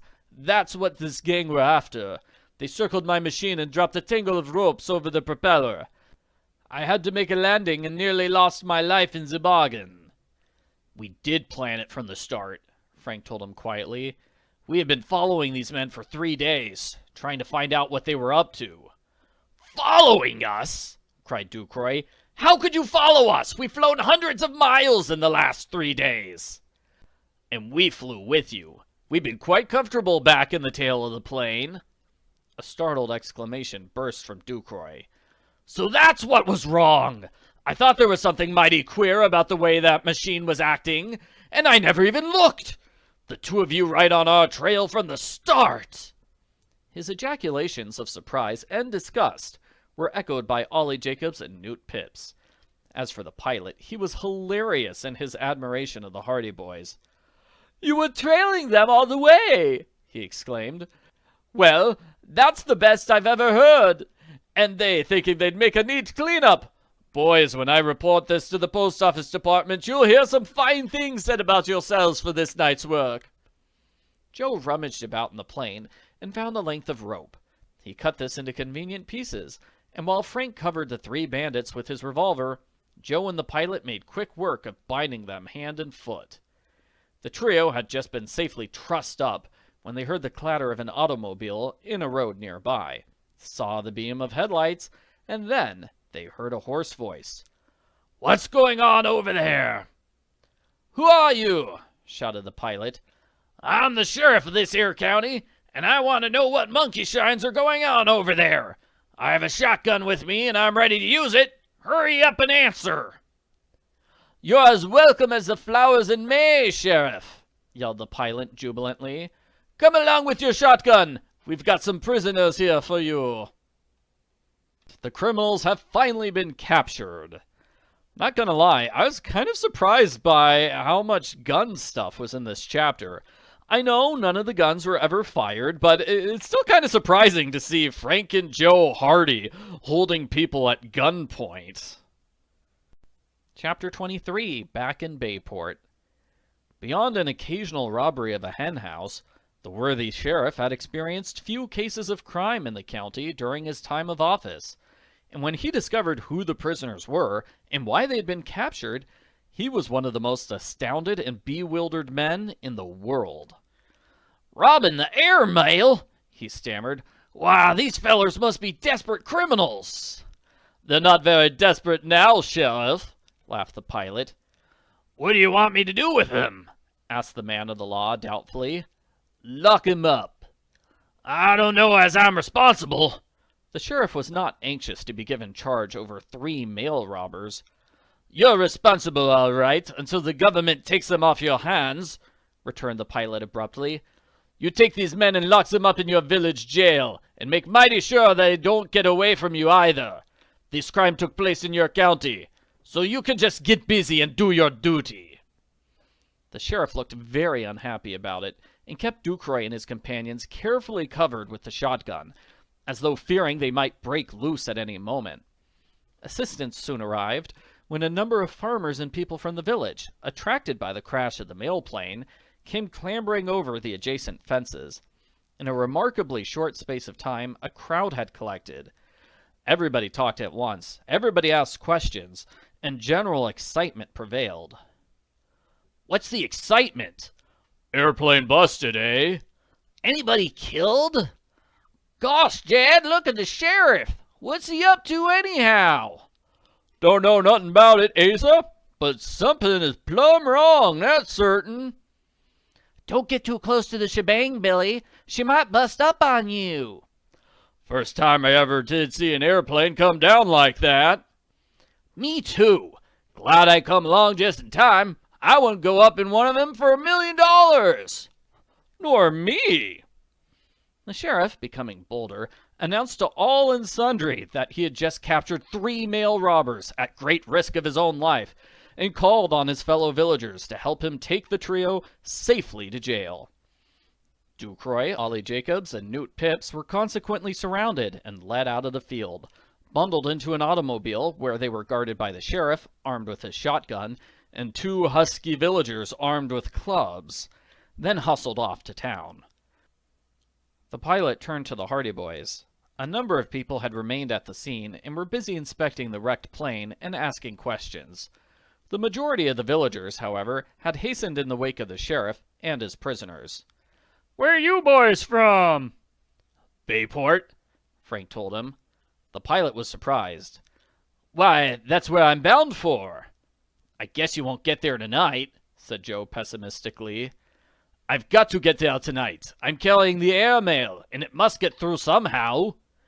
The pilot looked at Ducroy's plane. I wonder if this old crate will make it. It was running fairly smoothly tonight, said Frank eagerly. Do you think you could take off and reach Bayport tonight? Why not? Here, take those mailbags and put them in the plane. We'll make a try at it anyway. While Frank stowed away the mailbags, Joe showed the pilot the wire connections he had broken, in order to prevent Ducroy from getting into the air. The pilot laughed. Pretty smart, he said approvingly. Even if you hadn't succeeded in holding them up, they wouldn't have gotten very far. He quickly repaired the broken connection. Now, he said, I don't see any reason why we shouldn't be able to take off from here and reach Bayport in good time tonight. And won't my chief's eyes pop out when I tell him the story of this trip? Frank ran around to the front of the plane and gave the propeller a flip. The motor began its clamor again, and the pilot waved his arm joyously. Climb in, he shouted. We're away! The Hardy Boys lost no time climbing in, and while the curious villagers scattered in all directions, the pilot gave her the gun, and the plane began to move slowly off across the field. Although it was a cloudy night, the pilot had some instinct which told him the right direction, and he brought the plane off the ground just in time to avoid a fence that seemed to rise suddenly before them. He cleared the fence, cleared the telephone wire beyond the road, just skimmed over the tops of some trees, and then climbed swiftly beyond the danger level. The boys enjoyed this ride considerably more than they had enjoyed their flights in the tail of the plane. The cold air stung their faces. They found goggles and flying helmets in the seats, and when they donned them, they were more comfortable. Lights of the village flashed far beneath them, and as the plane rose higher in the air, they saw lights in the darkness many miles on all sides. Far to the north, they could see a dull haze of lights from a distant city. Over to one side, they could see a speeding beam of light, followed by a little string of twinkling stars, which they identified as a train racing across the countryside. The plane roared on swiftly, and the thrill of that night flight was sufficient reward to the Hardy Boys for all the discomforts they had undergone. They were riding high above the world, which seemed to have disappeared altogether, save for the twinkling beams and blobs of light scattered over its black surface. They saw the pilot gesture. He was pointing ahead. The Hardy Boys could see a widening pencil of light which cut through the blackness of the night. It was the beacon light of the Bayport airfield, still many miles ahead, but visible from their great height. Beyond that, they could see the twinkling flash of a lighthouse at the mouth of Barmet Bay. In due time, the lights of Bayport came into view, a yellow glow, and to the west they could see the airport, clearly illuminated, a huge glowing rectangle. The pilot juggled with the controls. The nose of the plane tilted downward. The machine dived in a breathless rush. Then it banked, and the plane circled the airport, dropping steadily downward, as though descending an invisible spiral. The flying field seemed to rise up to meet them. The hangars, the other planes, the tiny figures of men on the field, all became visible. There seemed to be an unusually large number of people about, and the pilot turned and shouted something to the boys, but they could not distinguish what he said because of the roar of the engine. Finally, the plane straightened out, then glided swiftly down toward the field. It struck the ground with a shock, then bounced and bounded on toward the hangars. There was a big crowd at the airport. People were running down the field toward the plane. By the time the pilot cut off his engine, by the time the propeller had stopped turning and the plane came to a stop, a mob had surrounded the machine. Frank and Joe looked wonderingly at one another. "Looks like a reception committee," said the pilot. "The sheriff must have telephoned to Bayport about his prisoners." The Hardy Boys stood up. They heard shouts. "There they are! That's them! Turn around a little! Let's get a picture!" The Hardy Boys and the pilot had a confused impression of half a dozen cameras leveled at them. Flashlight powder began to explode until the whole scene was as bright as day. An enterprising reporter scrambled up over the side of the plane. "Interview!" he clamored. "Give me the story, boys! What happened?" The pilot brushed him aside. "You boys will have your story in a minute," he promised. "If you'll all come up to the office, we'll tell you the whole yarn." Chief Collig, at the head of a detail of officers, appeared just then and managed to get the crowd under control, so that the pilot and the Hardy Boys were able to get out of the plane. Several airport officials ran up. The pilot saluted. "Had a forced landing near Jasonville, sir," he reported to one of these officials, an elderly man. "The mail is safe." "Good work, Benton," said the other. "Come up to the office and tell us what happened. We've been mighty curious for the past half hour, since we heard about this holdup." The Hardy Boys never forgot the short journey to the office building of the airport. It had all the aspect of a triumphal procession. Scores of people had invaded the flying field, and the police were kept busy keeping the crowds back. Seemingly, the news of the holdup had spread quickly in Bayport, and the flying field suddenly became the mecca of everyone who could make his way to the airport. In the office, surrounded by reporters, photographers, police officers, and airport officials, Benton, the pilot, briefly told his story of the holdup. "As you know," he said, "the mail tonight was especially valuable. Cash for a number of payrolls was being sent to one of the Bayport banks from its head office in New York. Somehow these men must have gotten wind of it, so they flew out to meet me, tossed a tangle of ropes down on my propeller shaft, then held me up when I crashed. They were just clearing out with the mail bags when these boys appeared on the scene and turned the tables. If it hadn't been for them, the rascals would have made a clean getaway. Their story is much more interesting than mine." Frank and Joe Hardy were then asked to tell the story of their adventures.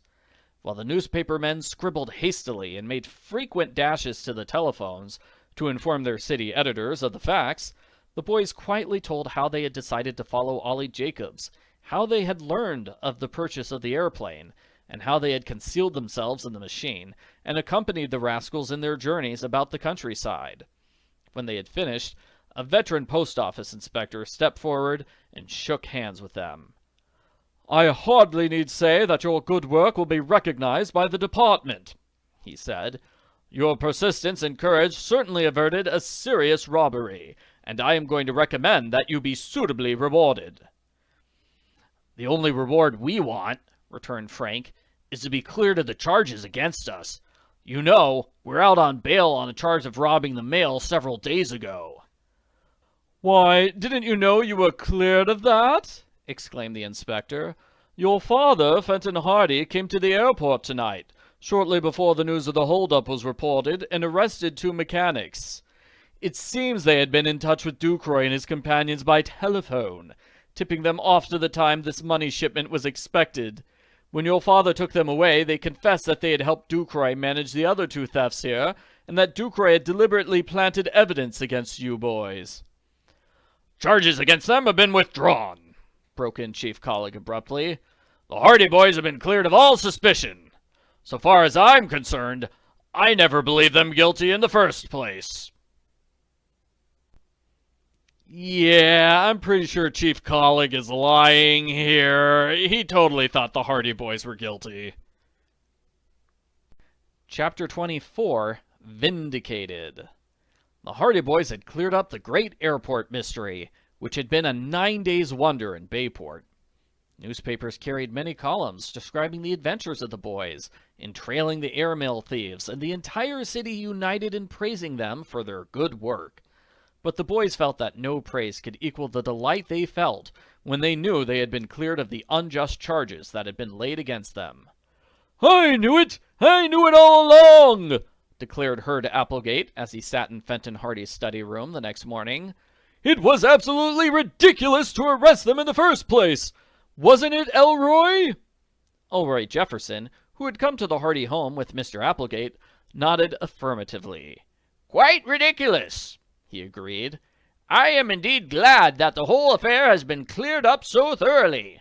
The boys have been vindicated, the airmail has been saved, and the rascals are in jail. Excellent." "When I arrested those two Confederates at the airport last night," said Fenton Hardy, "it didn't take long to get the whole story out of them. They saw that the game was up. They told me that Ducroy had engineered the whole business.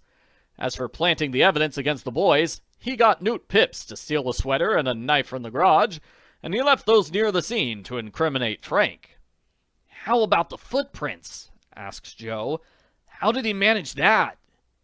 "He noticed that you were wearing the new shoes, so he got a similar pair, of the same size, in another town. After all, you can hardly blame the police with all that evidence, particularly when you had no alibi." "The reason we couldn't explain our alibi," said Frank, "was because we had been out to a cabin in Beech Grove that afternoon, looking for evidence against Ducroy and the others. We thought we'd keep quiet about that until we learned a little more about them." "You took a great many chances," said Mr. Hardy gravely. "If I had known you were flying around the country in the tail of an airplane operated by 3 mail robbers, I wouldn't have been very easy in my mind." "Now, Fenton, don't start worrying about that now," advised Elroy Jefferson. "The boys have done excellent work, and they've come through it quite safe and sound, which is all that matters." "We want to thank you and Mr. Applegate for going bail for us," said Joe. "If you hadn't put up the money, we would have had to stay in jail, and the mail robbers would probably be at large yet." "Don't thank us," snapped Herd Applegate. "We didn't risk any money. We knew you were innocent. I think I'm sufficient judge of character to know a crook when I see one." The boys soon would need to know this to learn what happened at midnight. "The bail money was returned to us this morning," said Elroy Jefferson. "The police were quite apologetic." "The Postal Department has been apologetic, too," said Fenton Hardy. "As you remember, when the boys were arrested, they relieved me of my assignment to work on the case, so that when I went out to the airport last night, following up the information the boys had sent on here by telephone while I was away, I was really exceeding my authority. However, the post office people now admit they were mistaken, and have asked me to hold myself in readiness to accept other cases if they should arise." "Excellent! Excellent!" said Herd Applegate. "Everything has turned out wonderfully for all concerned." "Except for Giles Ducroy and his gang," remarked Frank. "Too bad about them," growled Herd. "They're safely locked up in jail where they belong. Serves 'em right. Don't you think so, Elroy?" "Absolutely," agreed Elroy Jefferson. "It is a fitting end to the Great Airport Mystery." The end. Thank you so much for listening to my audiobook. I really appreciate it. I hope you enjoyed it. If this proves popular enough, then next year I'll do an audiobook for What Happened at Midnight, which is the next book in the Hardy Boys series.